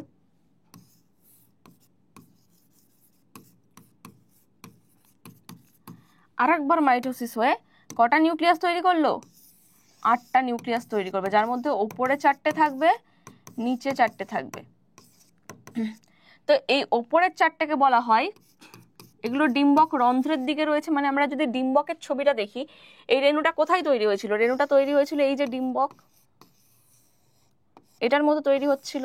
তাহলে 4টে এখানে রয়েছে, 4টে এখানে রয়েছে, তাহলে ওপরের 4টাকে বলবো ডিম্বক রন্ধ্রীয় রেণু চতুষ্টক, ডিম্বক রন্ধ্রের দিকে রয়েছে তাই ডিম্বক রন্ধ্রীয় রেণু চতুষ্টক। আর নিচের গুলোকে বলবো ডিম্বক মূলের দিকে রয়েছে তাই ডিম্বক মূলীয় রেণু চতুষ্টক। তো এরপর কি হচ্ছে, একটু অ্যারেঞ্জমেন্টটা চেঞ্জ হয়ে যায়। অ্যারেঞ্জমেন্ট কিভাবে হবে দেখো, এই হচ্ছে কমপ্লিট ভ্রূণস্থলী। তো এই ভ্রূণস্থলীর মধ্যে যে 4টে নিউক্লিয়াস, এই 4টে নিউক্লিয়াসের মধ্যে এই একটা কি হবে? মাঝের দিকে সরে আসবে, এর মধ্যে থেকেও একটা মাঝের দিকে সরে আসবে। তার মানে দুটো নিউক্লিয়াস কি করছে? দুটো নিউক্লিয়াস, এইটাকে আমি কালার করে দিচ্ছি, এই দুটো কি করলো? মাঝ বরাবর চলে এলো, এসে ফিউজড হয়ে গেল। তাহলে দুটো এখানে প্রত্যেকটাই তো হ্যাপ্লয়েড, কারণ একটা হ্যাপ্লয়েড রেণু থেকে স্টার্ট হয়েছিল, মাইটোসিস হচ্ছে মানে প্রত্যেকেই হ্যাপ্লয়েড নিউক্লিয়াস। তাহলে এই দুটো হ্যাপ্লয়েড নিউক্লিয়াস জুড়ে ডিপ্লয়েড হয়ে গেল, এটাকে বলছি আমরা নির্ণীত নিউক্লিয়াস বা ডেফিনেটিভ নিউক্লিয়াস। নির্ণীত নিউক্লিয়াস যেটা কি প্রকৃতির? 2n, ফিউজ হয়ে গেছে, 2n প্রকৃতির। এরপর আসছি, ওপরে এই যে দুটো ছিল, এই দুটো কি করলো? সহকারী কোষ তৈরি করলো, মানে এই দুটোকে আমরা কি বলছি? সাইনারগিডস বা সহকারী কোষ, যেগুলো অবশ্যই হ্যাপ্লয়েড প্রকৃতির। আর একটা থেকে গেল, এইটাকে আমরা কি বলবো? এইটাকে বলবো ডিম্বাণু, এটাকে বলছি ডিম্বাণু বা এগ, যেটা মেন গ্যামেট, ঠিক আছে? এটাই হচ্ছে মেন গ্যামেট। আর কি পড়ে থাকলো? নিচে 3টে কোষ পড়ে থাকলো, এই 3টাকে বলবো অ্যান্টিপোডাল সেলস বা প্রতিপাদক কোষ সমষ্টি। তাহলে এই নিচে 3টাকে বলছি প্রতিপাদ কোষ সমষ্টি বা অ্যান্টিপোডাল সেলস, যেগুলো হ্যাপ্লয়েড। এটা হচ্ছে একটা কমপ্লিট ভ্রূণস্থলীর গঠন। তো এভাবে একটা স্পোর থেকে 3বার মাইটোসিস হয়ে 8 নিউক্লিয়াস বিশিষ্ট ভ্রূণস্থলী তৈরি হয়। এবার তোমরা ধরে নাও বাইস্পোরিক আর টেট্রাস্পোরিক, যদি বাইস্পোরিক হতো মানে দুটো স্পোর অ্যাক্টিভ থাকতো, তাহলে আমরা এইখান থেকে স্টার্ট করতাম প্রসেসটা। বাইস্পোরিকের ক্ষেত্রে মানে একটা মাইটোসিস কম হবে, এখান থেকে আমরা স্টার্ট করব। ধরো দুটো স্পোর মাইটোসিস করে 4টে তৈরি করলো, 4টে থেকে 8টা অ্যারেঞ্জমেন্ট হয়ে যাবে, এটা গেল বাইস্পোরিক টাইপ। টেট্রাস্পোরিক যদি হয়, আমরা দুটো মাইটোসিস কমিয়ে দেবো, টেট্রাস্পোরিক একবার মাইটোসিস হয়ে 8টা নিউক্লিয়াস বিশিষ্ট ভ্রূণস্থলী তৈরি করবে। বোঝা গেল? তো এই গেল স্ত্রী গ্যামেটোজেনেসিস বা মেগা গ্যামেটোজেনেসিস, আর একটা নামেও বলা হয় ম্যাক্রো গ্যামেটোজেনেসিসও কিন্তু বলা হয়ে থাকে, ঠিক আছে? তাহলে আমাদের পুংস্তবক, তার মধ্যে রেণু তৈরি এবং গ্যামেট তৈরি দেখে নিয়েছি, স্ত্রী স্তবক, তার মধ্যে রেণু তৈরি গ্যামেট তৈরি, সবটা দেখে নিয়েছি। এবার তাহলে আমরা কি দেখব? পরাগ যোগ, তাই তো? পরাগধানী, সেখান থেকে যে পরাগ রেণুটা বেরোলো, পরাগ রেণুটা গেল কোথায় সেটা আমাদের দেখতে হবে। তো পরাগ যোগ বা পলিনেশন বলতে আমরা কি বুঝি? এই যে গর্ভকেশরটা ছিল,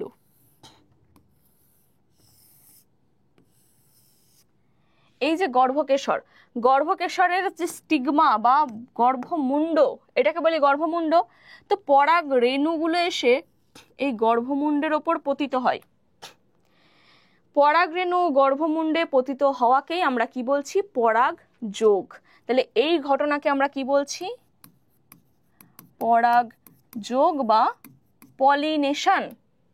আর এই পলিনেশনের টাইপগুলো এবার আমরা দেখব কি কি ভাবে পলিনেশন হতে পারে। এখানে দুটো গাছ দেখতে পাচ্ছ, একই প্রজাতির দুটো ফুল গাছ দেখানো হয়েছে।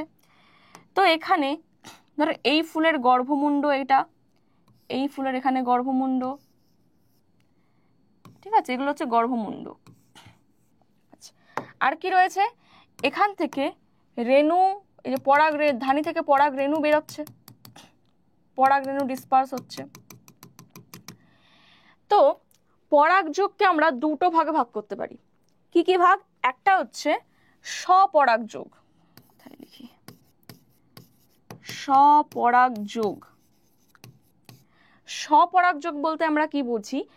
একই গাছের একই ফুলের মধ্যে অথবা একই গাছের দুটো ভিন্ন ফুলের মধ্যে পরাগ যোগকে আমরা বলবো স্বপরাগ যোগ।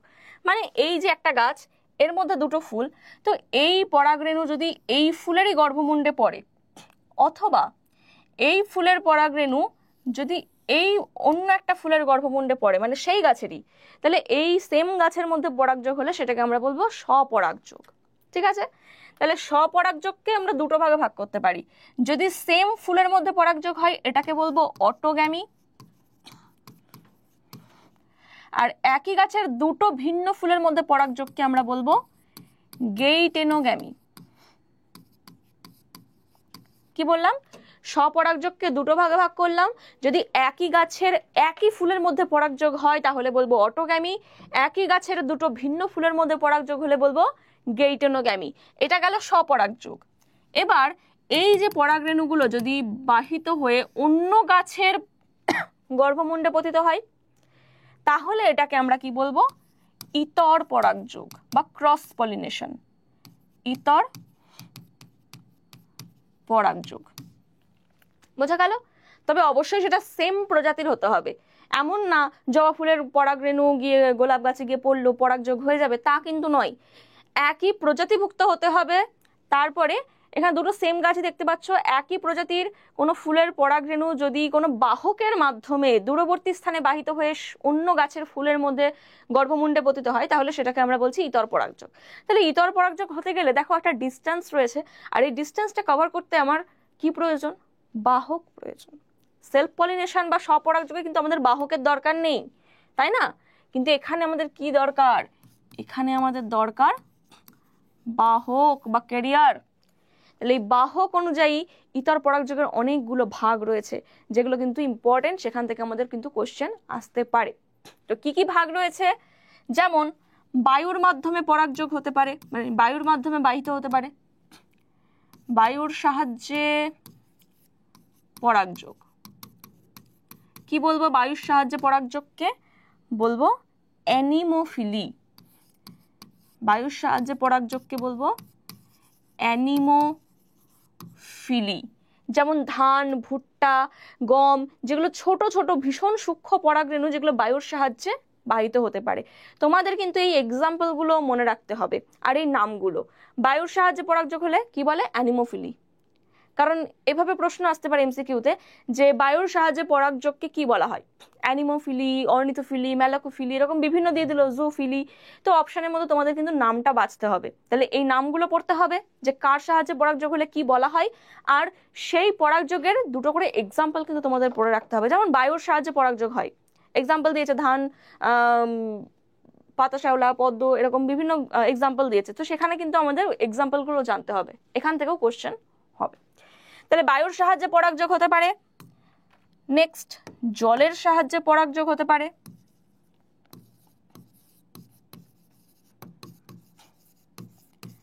জলের সাহায্যে পরাগযোগকে আমরা কি বলবো? হাইড্রোফিলি। জলের সাহায্যে পরাগযোগকে কি বলবো? হাইড্রোফিলি। নোট করে রাখবে। এর এক্সাম্পল কি আছে? পাতা ঝাঁঝি, পাতা শ্যাওলা, এগুলো হচ্ছে জলের সাহায্যে পরাগযোগ। নেক্সট আর কি হতে পারে? প্রাণীর সাহায্যে পরাগযোগ হতে পারে।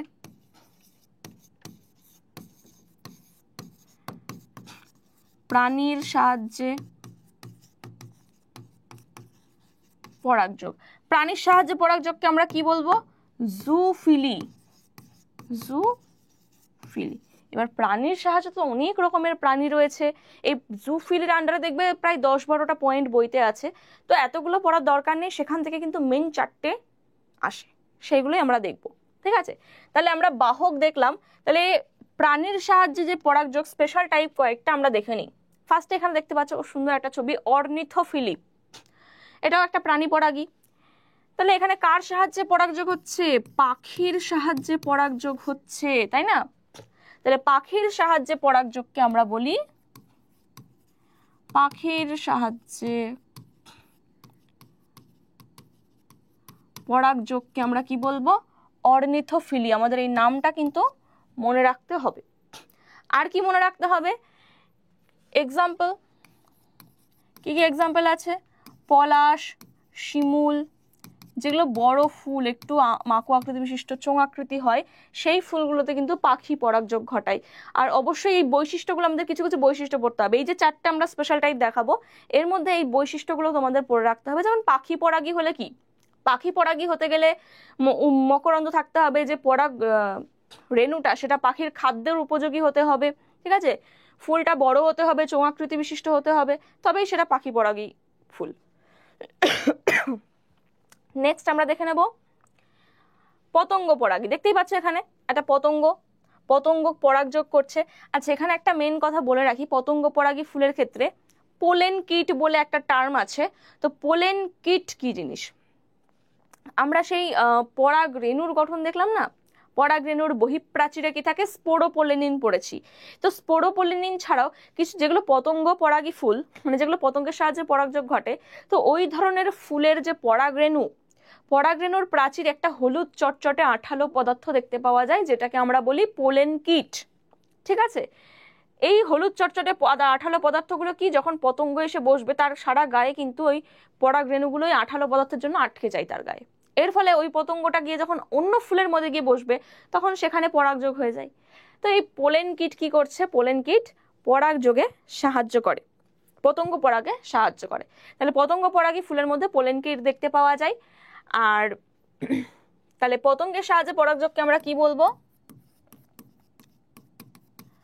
পতঙ্গের সাহায্যে পরাগযোগকে আমরা বলবো এন্টেমোফিলি। এই নামটাও মনে রাখতে হবে। আর কি মনে রাখতে হবে? এখান থেকে যে প্রশ্নটা আসে সেটা হচ্ছে পতঙ্গ পরাগী ফুলের কি কি বৈশিষ্ট্য, কেন একটা ফুল পতঙ্গ পরাগী হবে? তার মধ্যে পোলেন কিট থাকবে, মকরন্দ থাকবে, পরাগ রেণুগুলো পতঙ্গের খাদ্য উপযোগী হতে হবে, ফুলটা সুগন্ধ বিশিষ্ট উজ্জ্বল বর্ণ বিশিষ্ট হবে, যাতে পতঙ্গ অ্যাট্রাক্টেড হয়, আকৃষ্ট হয় ফুলের প্রতি।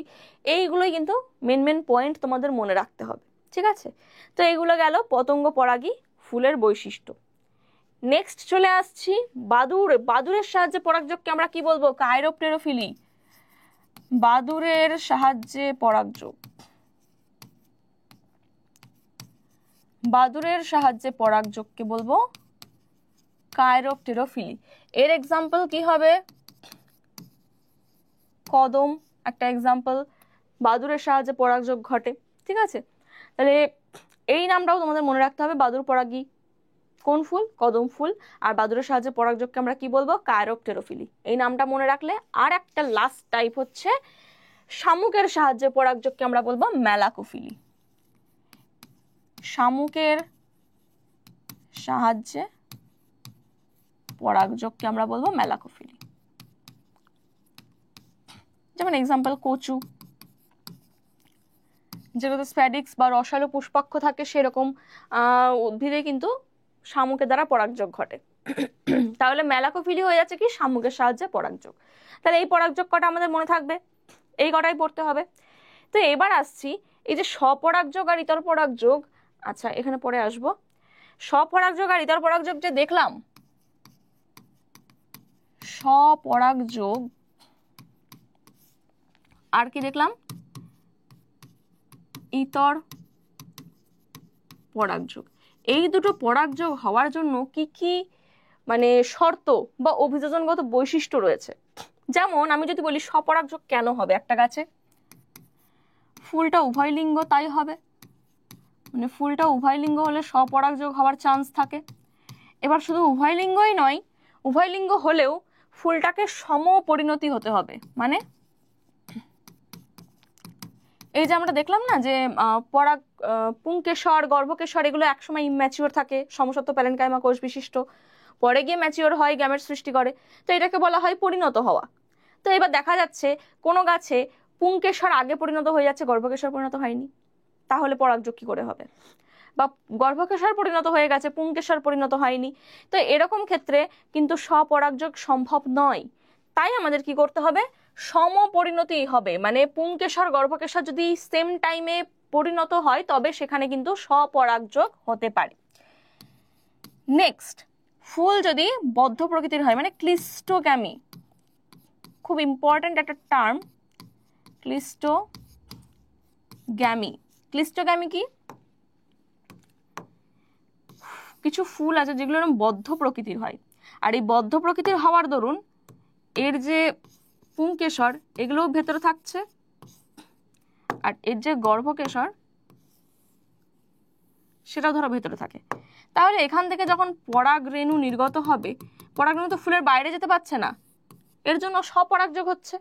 তো বদ্ধ প্রকৃতির ফুলের ক্ষেত্রে কিন্তু ক্লিস্টোগ্যামি দেখতে পাওয়া যায়। ক্লিস্টোগ্যামির এক্সাম্পল হচ্ছে দোপাটি, কানশিরা, এগুলো। এটা ভীষণ ইম্পর্টেন্ট একটা কোশ্চেন, এখান থেকে কিন্তু প্রচুর বার কোশ্চেন এসছে, এখান থেকে কিন্তু এমসিকিউ কোশ্চেনও আসতে পারে। তো ক্লিস্টোগ্যামি দেখতে পাওয়া যায় কেমন ফুলের ক্ষেত্রে? বদ্ধ ফুলের ক্ষেত্রে। ক্লিস্টোগ্যামির এক্সাম্পল দোপাটি, আর ক্লিস্টোগ্যামির জন্য কিন্তু স্বপরাগযোগ হয়ে থাকে। ক্লিস্টোগ্যামির আর একটা নাম হচ্ছে অনুন্মিলন। বোঝা গেল? আচ্ছা, তাহলে এই কারণগুলো হলো স্বপরাগযোগ হবে। আর একটা হতে পারে কুড়ি পরাগযোগ। কুড়ি অবস্থায় যদি ফুলটা পরিণত হয়ে যায় তাহলে তো কুড়ি অবস্থাতেও পরাগরেণুগুলো বাইরে ডিসপার্স হতে পারছে না, স্বপরাগযোগ হয়ে যাবে, কুড়ি পরাগযোগ। আর ইতর পরাগযোগ কেন হবে? যদি ফুলটা একলিঙ্গ হয়, একলিঙ্গ হলে তো কোনো রাস্তা নেই, মানে যদি শুধু গর্ভকেশর থাকে, স্ত্রী ফুল হয়, আর কোনো ফুল যদি পুরুষ ফুল হয়, একলিঙ্গ হলে তো তাকে ইতর পরাগযোগ করতেই হবে, কিচ্ছু করার নেই। নেক্সট, উভয় লিঙ্গ হলেও যদি বিষম পরিণতি হয়, বিষম পরিণতি হয় মানে গর্ভকেশর আগে পরিণত হয়ে যায়, তাহলে সেটাকে বলবো প্রোটোগাইনি। আর যদি পুংকেশর আগে পরিণত হয় তাহলে বলবো প্রোট্যান্ড্রি। এটাও কিন্তু এমসিকিউ কোশ্চেনে আসতে পারে। গর্ভকেশর আগে পরিণত হলে সেটাকে বলবো প্রোটোগাইনি, আর পুংকেশর আগে পরিণত হলে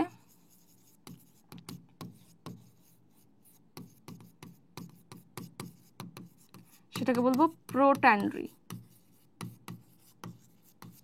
এই টার্ম দুটো মনে রাখবে, প্রোট্যান্ড্রি, প্রোটোগাইনি। তোমরা এখান থেকে এগুলো নোট করো, ক্লাসে যেটুকু হচ্ছে এটুকুর বাইরে কিচ্ছু তোমাদের পড়ার দরকার নেই একদম। এখান থেকে কিন্তু সমস্ত কোশ্চেন তোমরা পেয়ে যাবে, সমস্ত আনসার পেয়ে যাবে। তো চলো, বিষম পরিণতি। আর কি হতে পারে? অসমরূপতা,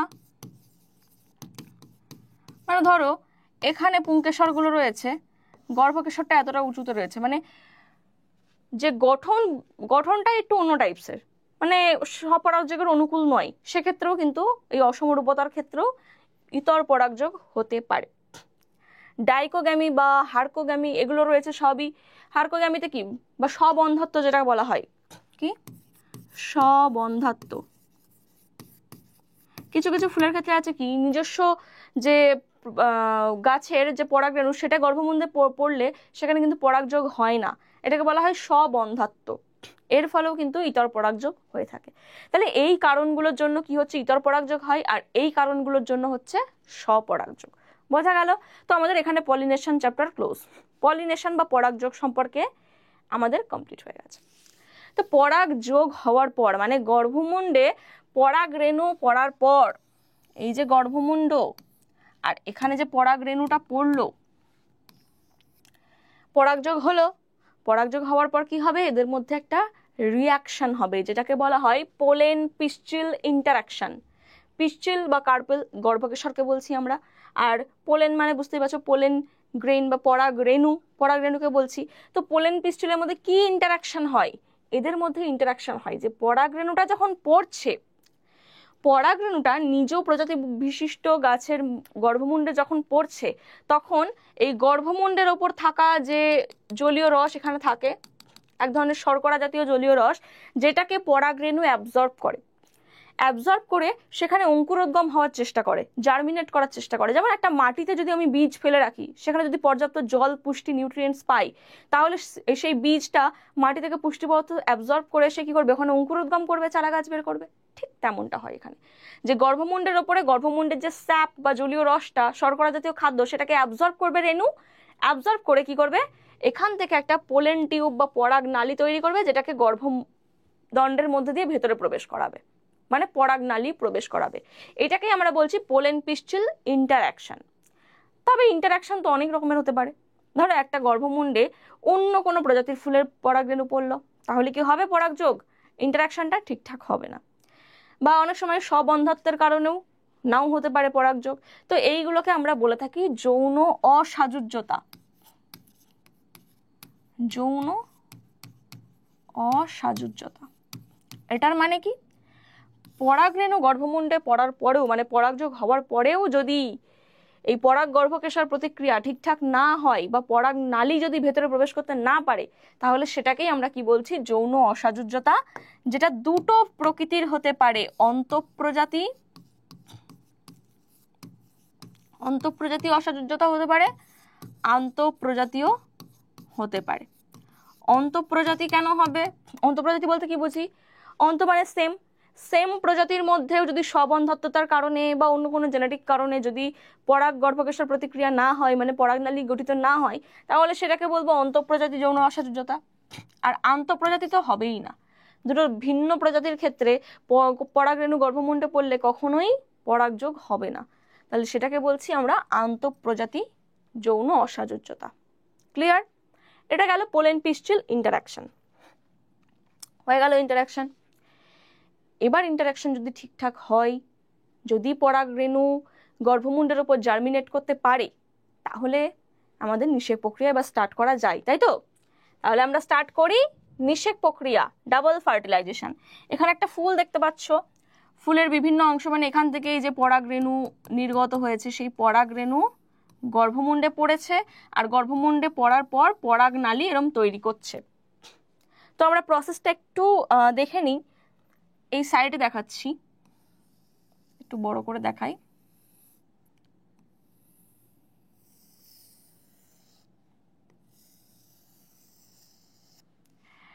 এর ভেতরে কি রয়েছে? এর ভেতরে ডিম্বক রয়েছে, তাই তো?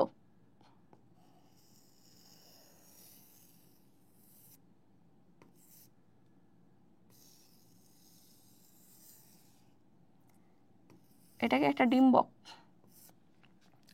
ডিম্বকের মধ্যে কি রয়েছে? ভ্রূণস্থলী। ঠিক আছে, এটা হচ্ছে ভ্রূণস্থলী।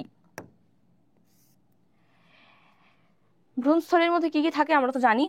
ওপরে দুটো সহকারী কোষ থাকে, একটা থাকে কি, ডিম্বাণু, এটা ধরো ডিম্বাণু। এখানে রয়েছে ডেফিনিটিভ নিউক্লিয়াস বা নির্ণীত নিউক্লিয়াস, আর নিচে রয়েছে তিনটে অ্যান্টিপোডাল সেল বা প্রতিপাদক কোষ সমষ্টি।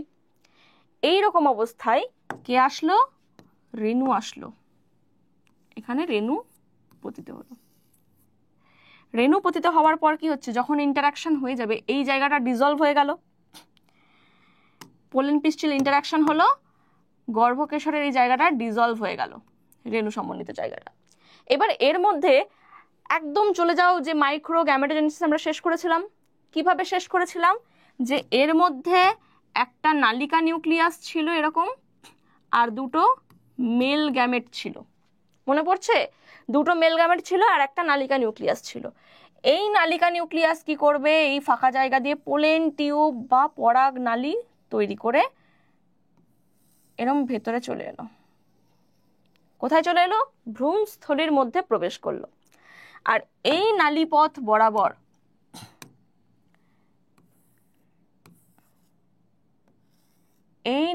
বরাবর আমি পুং গ্যামেটগুলোকে অন্য কালার দিয়ে দেখাচ্ছি, রেড দিয়ে দেখায়, এই যে মেল গ্যামেট দুটো ছিল, এই গ্যামেট দুটো কি হবে, এই পরাগ নালী দিয়ে কোথায় প্রবেশ করবে, ভ্রূণস্থলিতে প্রবেশ করবে। তাহলে বোঝা গেল ওই যে অঙ্গজ কোষ বা নালিকা নিউক্লিয়াসের কাজ কি ছিল, ওই নালিকা নিউক্লিয়াসের কাজ ছিল পরাগ নালী গঠন করে ভ্রূণস্থলী পর্যন্ত এই পরাগ নালীটাকে নিয়ে যাওয়া, তাই জন্য সে কিন্তু আর বিভাজিত হয়নি। আর এই নালীপথে যে গ্যামেট দুটো তৈরি হয়েছিল, সেই গ্যামেট দুটো কি করছে, এই পরাগ নালীর মধ্যে দিয়ে প্রবেশ করে ভ্রূণস্থলীতে আসবে। তাহলে এখানেই তো নিষেক প্রক্রিয়াটা হবে, কারণ গ্যামেট তো এখানে রয়েছে। আর এই যে সহকারী কোষ বা সাইনার গিলস রয়েছে, এই সহকারী কোষের কাজ কি, পোলেন টিউব বা পরাগ নালীকে আকৃষ্ট করা। যেই পরাগ নালী ভেতরে চলে আসবে, সহকারী কোষ কিন্তু ডিজলভ হয়ে যাবে। সহকারী কোষ কি হলো, ডিজলভ হয়ে গেল। একটা ডিজলভ করতে গিয়ে সবই ডিজলভ হয়ে যাচ্ছে, যাই হোক, বোঝা গেল। আর এখানে কি ছিল, এখানে ছিল ডিম্বাণু।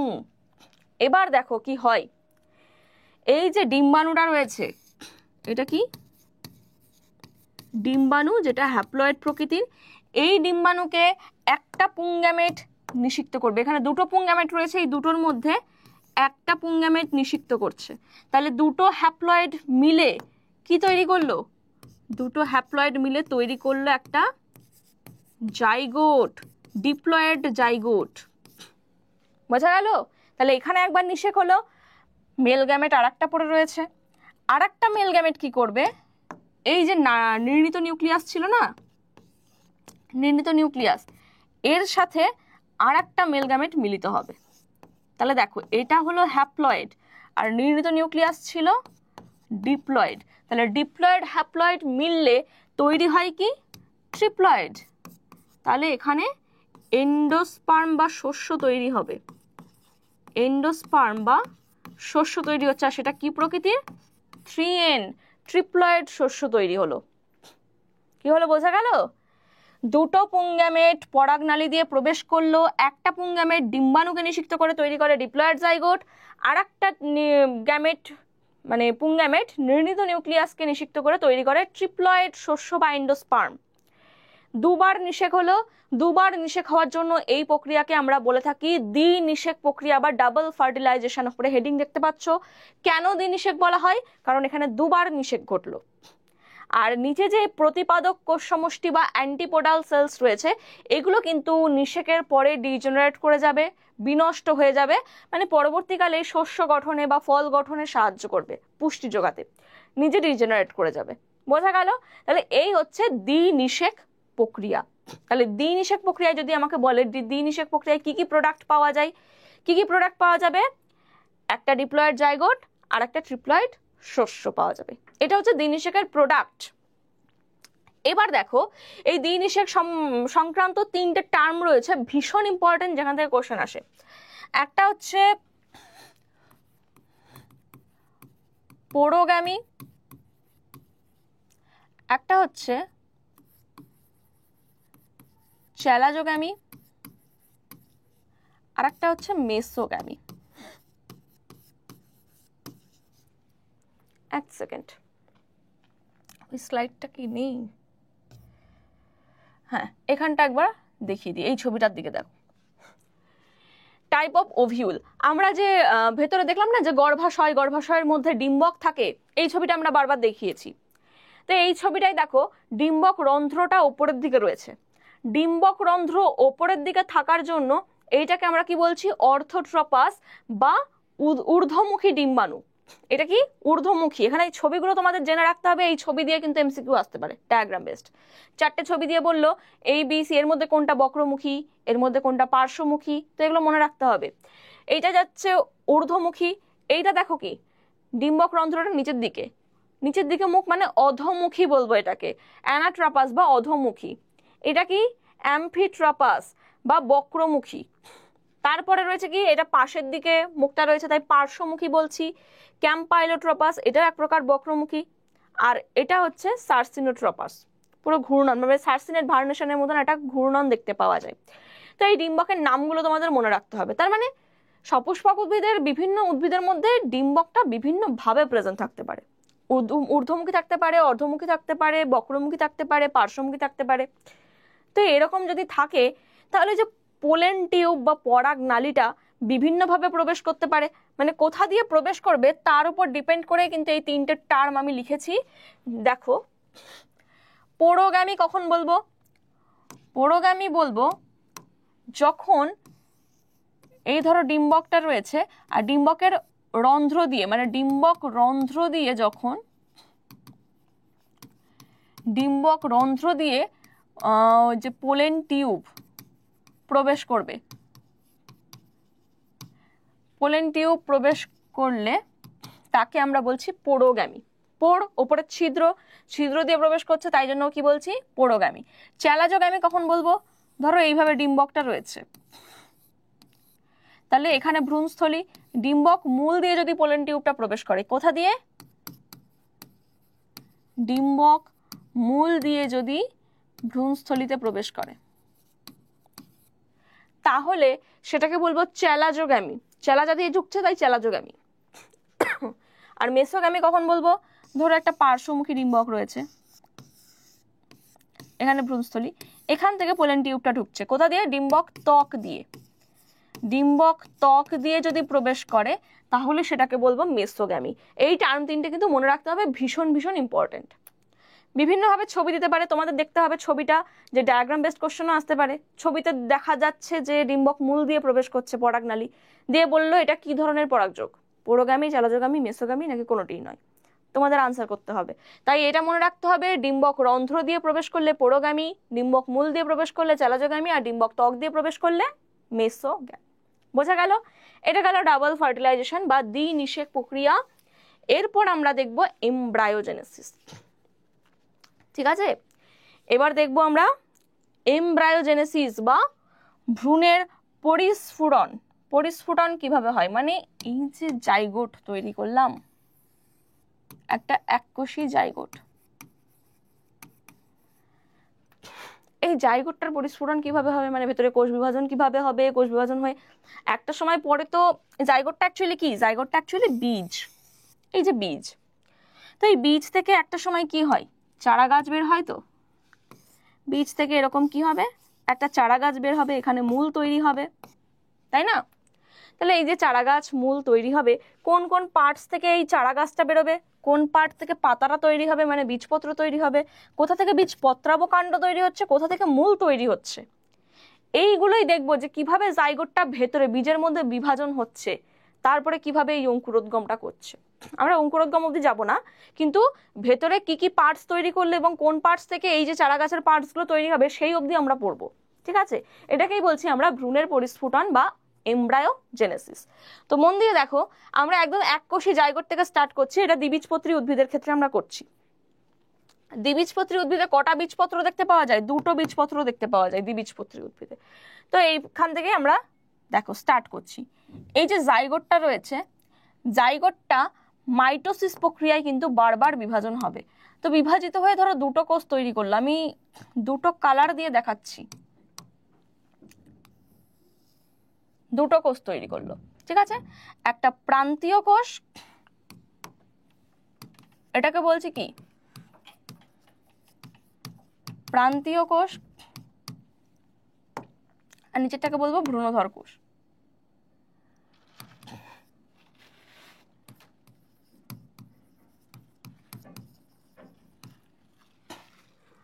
আচ্ছা আচ্ছা, তো এখান থেকে দেখো, আই থিঙ্ক এটা ভ্রূণধর কোষ না, আমার ঠিক নামটা মনে পড়ছে না, তোমরা একবার জাস্ট দেখে নিও। প্রান্তীয় কোষ এরকম টাইপের কিছু একটা নাম আছে, যাই হোক। তো এই দুটো কোষ তৈরি করলে একবার বিভাজন করে, এই দুটো কোষের পরে কি ঘটনা ঘটছে দেখো, ভালো করে দেখবে। এই বিভাজনগুলো কিন্তু হট করে কেউ বুঝতে পারে না। তো এখানে হোয়াইট কালারের যে কোষটা আমরা দেখিয়েছি, এই কোষটা আবার কি করবে? প্রস্থ বরাবর বিভাজন করলো, করে দুটো কোষ তৈরি করলো। কি হলো? ওপরেরটা প্রস্থ বরাবর বিভাজন করলো, আর নিচে যে কোষটা ছিল, এই নিচের কোষটা কি করবে? লম্ব বরাবর বিভাজিত হয়ে দুটো কোষ তৈরি করলো। তাহলে এই যে কোষটা তৈরি করলো, এই নিচের অংশটা থেকে আমরা একদম এন্ড পর্যন্ত গিয়ে দেখবো ওপরের কাণ্ডটা তৈরি হবে, আর ওপরের সেই সাদা অংশটা এখান থেকে মূল তৈরি করব। কিভাবে হচ্ছে পরপর স্টেপ বাই স্টেপ দেখে নাও। তাহলে এই যে সাদা পার্টটা রয়েছে, এ কি করছে? পরপর পরপর কোষ বিভাজন কিন্তু করতে আছে। এটা প্রস্থ বরাবরই হবে বারবার, তাই এটাকে আমি আর চেঞ্জ করছি না। হাইয়েস্ট 5 থেকে 10টার মতন কোষ তৈরি হতে পারে ওপরে। এইটাকে বলবো আমরা সাসপেন্সার বা ভ্রূণধর কোষ। এটাকে কি বলবো? ভ্রূণধর কোষ বা সাসপেন্সার। আর নিচে যে গ্রিন কালারের পার্ট, এখানে কিন্তু বিভিন্ন টাইপের ডিভিশন দেখতে পাওয়া যাবে। এটাই দেখো কিভাবে ডিভিশনটা হচ্ছে। একবার কি অনুদৈর্ঘ্য বরাবর বিভাজিত হয়েছে, তো এটা আরেকবার দৈর্ঘ্য বরাবর বিভাজিত হবে। কিন্তু কেমন ভাবে? দেখো, যদি আমরা একটা গোল কোনো যে কোনো ফল নিই, ফলটাকে যদি ওপর থেকে লম্ব বরাবর একবার কাটলাম, তাহলে দুটো ভাগ তৈরি হচ্ছে। সেই ভাগ দুটো হচ্ছে এটা। একবার লম্ব বরাবর কাটার পর আর একটা সাইড থেকে, মানে ডিফারেন্ট অ্যাঙ্গেল থেকে যদি আবারও লম্ব বরাবর কাটি, তাহলে 4টে টুকরো তৈরি হবে। ঠিক সেই রকম এখানে 2Dতে দেখানো হচ্ছে, 3D ডায়াগ্রাম হলে কিন্তু এটা বোঝানো যেত। তো যাই হোক, দুপাশে দুটো ডিফারেন্ট অ্যাঙ্গেল বরাবর লম্ব বরাবর কাটার ফলে 2 থেকে 4টে কোষ তৈরি হলো। 2 ধরো পেছনে রয়েছে, যার জন্য আমি ডটেড দিয়ে দেখিয়েছি, আর 2 কোষ সামনে রয়েছে। এইটাকে আমরা কি বলছি? 4 কোষ বিশিষ্ট। এটাকে বলছি কোয়াড্রান্ট। এটাকে বলছি কোয়াড্রান্ট। তাহলে কোয়াড্রান্ট তৈরি হওয়ার পর আবার কি করবে? নিচেরটাকেই দেখাচ্ছি। এই কোয়াড্রান্ট কি করছে? এই যে 4টে টুকরোকে আমরা এবার যদি প্রস্থ বরাবর কেটে দিই, দুবার লম্ব বরাবর কাটার পর যে 4টে টুকরো হয়েছিল, সেটাকে এবার মাঝখান থেকে প্রস্থ বরাবর কেটে দিলাম। তাহলে ওপরে 4টে টুকরো, নিচে 4টে টুকরো তৈরি হবে। তার মানে টোটাল 8টা, যার মধ্যে আমরা সামনে 4টে দেখতে পাচ্ছি, ব্যাকে 4টে, পেছন দিকে 4টে থাকবে। তাহলে 8 কোষ বিশিষ্ট এটাকে আমরা বলবো অক্ট্যান্ট। আর ওপরে যেমন সাসপেন্সার বা ভ্রূণধর কোষ ছিল, এ কিন্তু এরকম ভাবে কোষ বিভাজন করে যাচ্ছে। এটা আর আমি আলাদা করে দেখাচ্ছি না, ঠিক আছে? অক্ট্যান্ট হওয়ার পর এ কি করবে? অক্ট্যান্ট হওয়ার পর এবার 16টা কোষ তৈরি করবে। 8 থেকে 16টা কিভাবে হবে? এই যে 8টা টুকরো ছিল, এবার যদি আমরা মাঝখানে রাউন্ড মানে পরিধি বরাবর একবার বিভাজন করি, তার মানে এই কোষটা 2টো টুকরো হচ্ছে, পেছনের কোষটা 2টো টুকরো হচ্ছে। রাউন্ড ভাবে বিভাজন করলে 8টা থেকে 16টা কোষ হবে, যার প্রত্যেকটার ব্যাকে একটা করে রয়েছে। আশা করি বোঝা যাচ্ছে। এগুলো পুরো 3D ছবিতে কিন্তু ভালোভাবে বোঝানো যেত। তাহলে সামনে 8টা টুকরো রয়েছে, পেছনে 8টা টুকরো, 16টা টুকরো কিন্তু রয়েছে। তাহলে এই দশাটা তৈরি হলো। আর ওপরে যেমন ভাবে ভ্রূণধর কোষ বিভাজিত হয়েছিল, তেমন ভ্রূণধর কোষ রয়েছে। এরপরে এই যে 16টা কোষ বিশিষ্ট দশা তৈরি হলো, এরপরে কিন্তু অবিচ্ছিন্নভাবে এবার কোষ বিভাজন হতে থাকে। আর কোনো নির্দিষ্ট টাইপ নেই, অনির্দিষ্টভাবে কোষ বিভাজন হবে। ওপরে যেটা রয়েছে সেটা থাকবে। তবে বলে রাখি, ওপরে যে ভ্রূণধর কোষ রয়েছে, ভ্রূণধর কোষের একদম নিচের যে কোষটা, এইটার নাম হচ্ছে হাইপোফাইসিস। আর এই হাইপোফাইসিস পরে বৃদ্ধিপ্রাপ্ত হয়ে কিন্তু মূল তৈরি করবে। উদ্ভিদের যে মূল, এটা কোথা থেকে তৈরি হবে? এই হাইপোফাইসিস থেকে তৈরি হবে। আর নিচে যে অংশটা রয়েছে, সেটা কি করছে? এবার এরকম ভাবে অবিচ্ছিন্নভাবে বিভাজিত হতে থাকছে। 2টো অগ্রভাগ দেখতে পাওয়া যায়, মানে হার্ট শেপের স্ট্রাকচার তৈরি হয়। আর ভেতরে অজস্র কোষ রয়েছে ভেতরে। এই যে হার্ট শেপের যে দশাটা তৈরি হলো, এটাকে আমরা বলি টর্পেডো দশা।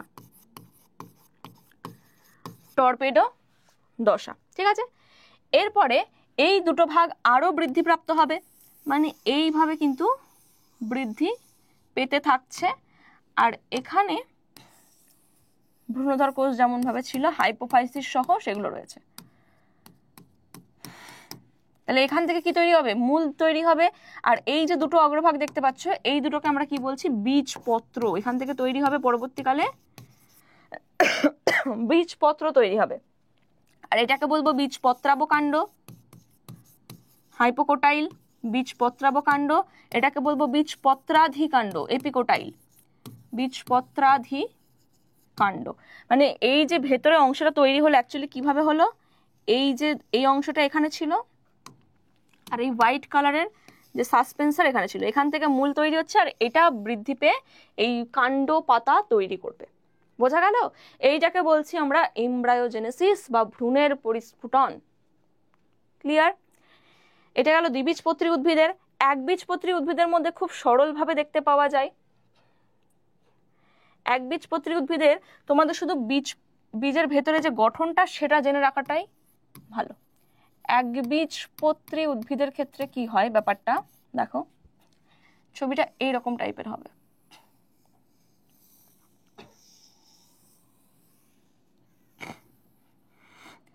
যে জাইগোট বীজের মধ্যে এই গঠনটা তৈরি হয়, যার এই জায়গায় থাকে, এইটা হচ্ছে ভ্রূণ মুকুল, এটা তৈরি করবে ভ্রূণ মুকুল। আর এর বাইরে বেশ কিছু লেয়ার থাকবে, এটা দিয়ে দেখাই, বাইরে বেশ কিছু লেয়ার থাকবে, এগুলোকে বলা হবে ভ্রূণ মুকুল আবরণী, ভ্রূণ মুকুল আবরণী, ঠিক আছে। আর নিচে এই জায়গায় তৈরি হবে, এইটাকে বলছি ভ্রূণমূল, এটাকে বলবো ভ্রূণমূল। এই ভ্রূণমূলের বাইরে দিয়ে তৈরি হবে কি মূলত্র, এটাকে বলবো মূলত্র। আর এই নিচের যে অংশটা রয়েছে এটাকে বলছি ভ্রূণমূলাবরণী। এইটাকে বলছি এপিব্লাস্ট। আর এই জায়গাটায় তৈরি হচ্ছে কি বীজপত্র, এটাকে আমরা বলছি কি একবীজপত্রীতে একটাই বীজপত্র দেখতে পাওয়া যায়, তো এই বীজপত্রটাকে আমরা বলে থাকি স্কুটেলাম। নামটা মনে রাখবে, একবীজপত্রী উদ্ভিদের বীজপত্রকে কি বলা হয়, একবীজপত্রী উদ্ভিদের বীজপত্রকে বলা হয় স্কুটেলাম। এই ডায়াগ্রামটা থেকে কিন্তু মেনলি তোমাদের কোশ্চেন আসবে, ভেতরে কিছু থেকে নেই। তো এই ডায়াগ্রামে কোনটা ভ্রূণ মুকুল, ভ্রূণ মুকুলের আবরণী, এখান থেকে কি তৈরি হবে ভ্রূণের মুকুল তৈরি হবে, এটা থেকে পাতাটা তৈরি হচ্ছে, বীজপত্র তৈরি হচ্ছে, যেটাকে আমরা কি বলছি স্কুটেলাম বলছি। নিচে রয়েছে মূল, ভ্রূণ মূল, মূলের বাইরেরটাকে বলছি মূলত্র, আর ভ্রূণের মূলত্রর বাইরেরটাকে বলছি ভ্রূণ মূলাবরণী। এই নামকটা আমাদের মনে রাখতে হবে, এখান থেকে ডায়াগ্রাম বেসড কোশ্চেন তোমাদের আসতে পারে। বা আর একটা কোশ্চেন আছে, একবীজপত্রী উদ্ভিদের বীজপত্রকে কি বলা হয়, স্কুটেলাম বলা হয়, ঠিক আছে। এটা গেলে একবীজপত্রী উদ্ভিদের গঠন। নেক্সট চলে আসবো টাইপ অফ এন্ডোস্পার্ম, মানে শস্যের প্রকারভেদ। শস্যের প্রকারভেদ, শস্য কয় প্রকার, শস্য 3 প্রকার। একটা হচ্ছে নিউক্লিয়ার শস্য, একটা সেলুলার শস্য, আর একটা হচ্ছে হেলোবিয়াল, হেলোবিয়াল শস্য। নিউক্লিয়ার শস্য কাকে বলবো, দেখো যে শস্য বা এন্ডোস্পার্ম ট্রিপ্লয়েড যে সেলটা তৈরি হয়েছিল, এই ট্রিপ্লয়েড সেলটা যখন কোষ বিভাজন করবে শুধু মানে নিউক্লিয়াসের বিভাজন আগে করে, অসংখ্য মুক্ত নিউক্লিয়াস তৈরি করবে, পরবর্তীকালে গিয়ে এগুলোর কোষ তৈরি হয়, ঠিক আছে। এইরকম বিভাজন হলে সেই ধরনের শস্যকে আমরা বলে থাকি নিউক্লিয়ার শস্য। সেলুলার শস্য কাকে বলবো, দেখো সেলুলার শস্য যে প্রথম থেকেই পরপর সেল তৈরি করবে, মানে কোষ প্রাচীর তৈরি হয়ে যাবে আগে থেকে, সেই রকম টাইপটাকে বলবো সেলুলার টাইপ। আর হেলোবিয়াল টাইপটা কেমন হয়,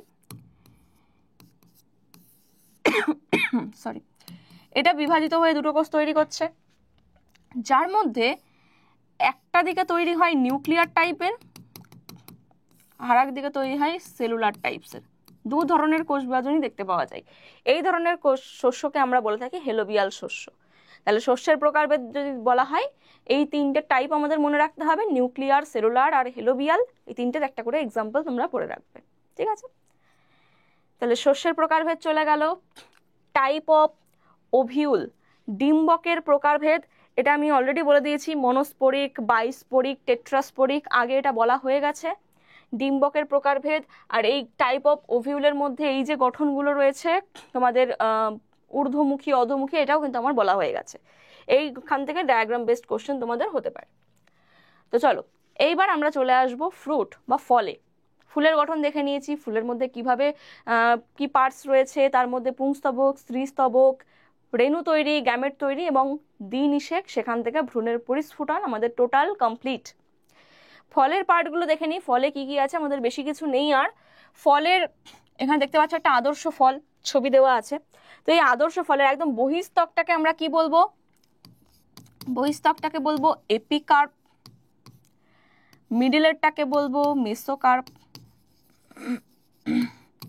আর ভেতরেরটাকে বলবো এন্ডোকার্প। তিনটে প্রাচীর দেখতে পেলাম।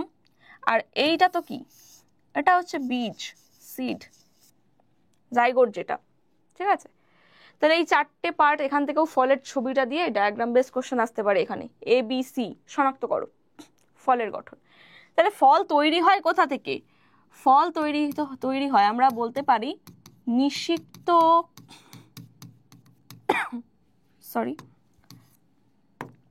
নিষিক্ত পরিপক্ক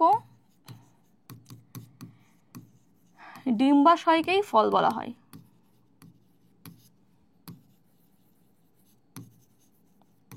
তাহলে কোন পার্টটা ফলে পরিণত হয় ফুলের? এই যে গর্ভমুণ্ড, গর্ভদণ্ড, গর্ভাশয় ছিল, এই গর্ভাশয় বা ডিম্বাশয় এইটাকেই আমরা বলছি ফল। আর এর মধ্যে যে ডিম্বক ছিল, ডিম্বকটা বীজে পরিণত হয়, ঠিক আছে। তাহলে ডিম্বক কিসে রূপান্তরিত হয়? ডিম্বক রূপান্তরিত হয় বীজে, আর পুরো গর্ভাশয়টা ফলে পরিণত হয়। তো যেখানে গর্ভাশয় বা পুরো ডিম্বাশয়টা ফলে পরিণত হয় সেটাকে আমরা বলে থাকি প্রকৃত ফল। অপ্রকৃত ফলও তোমরা দেখবে ফুলের অন্যান্য পার্টসও যদি ফল গঠনে অংশ নেয় সেটাকে আমরা বলে থাকি অপ্রকৃত ফল। তো এগুলো গেল ফলের পার্ট। টাইপ অফ সিড, বীজের গঠন, মানে বীজের প্রকারভেদ। কত প্রকারের বীজ আছে?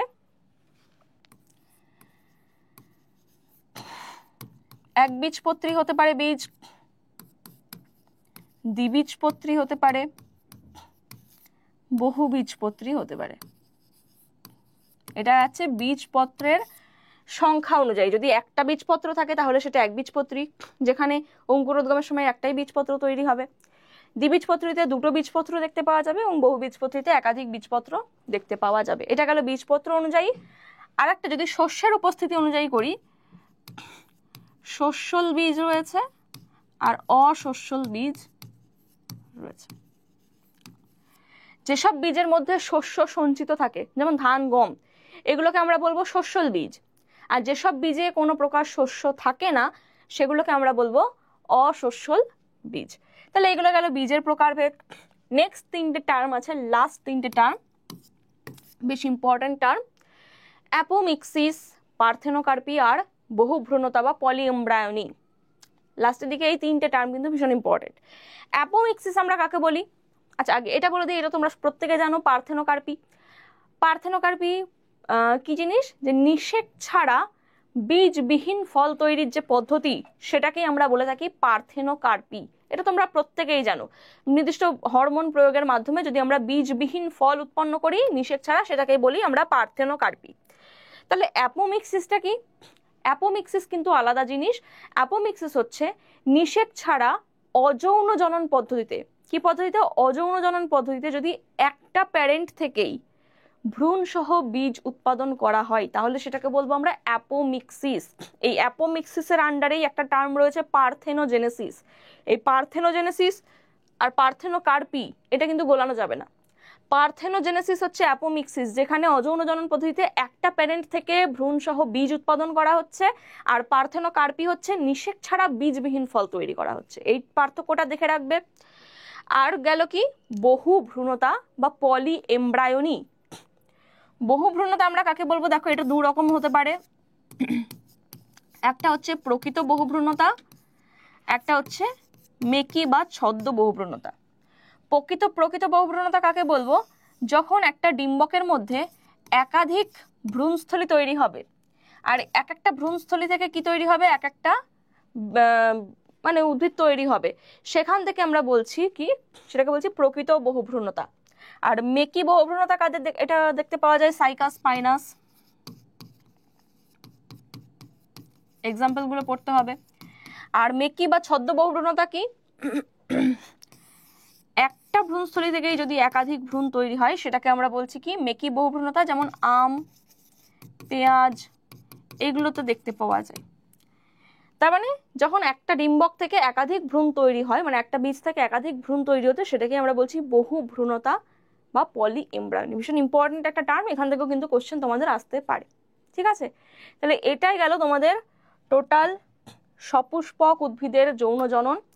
আশা করি চ্যাপ্টারটা ফুল ক্লিয়ার হয়েছে, কারণ এখানে কিন্তু কোনো টপিক বাদ দেওয়া হয়নি, সমস্ত টপিক তোমাদের ধরে কমপ্লিট করানো হয়েছে এবং এর বাইরে থেকে কোনো কোশ্চেন কিন্তু তোমাদের আসবে না।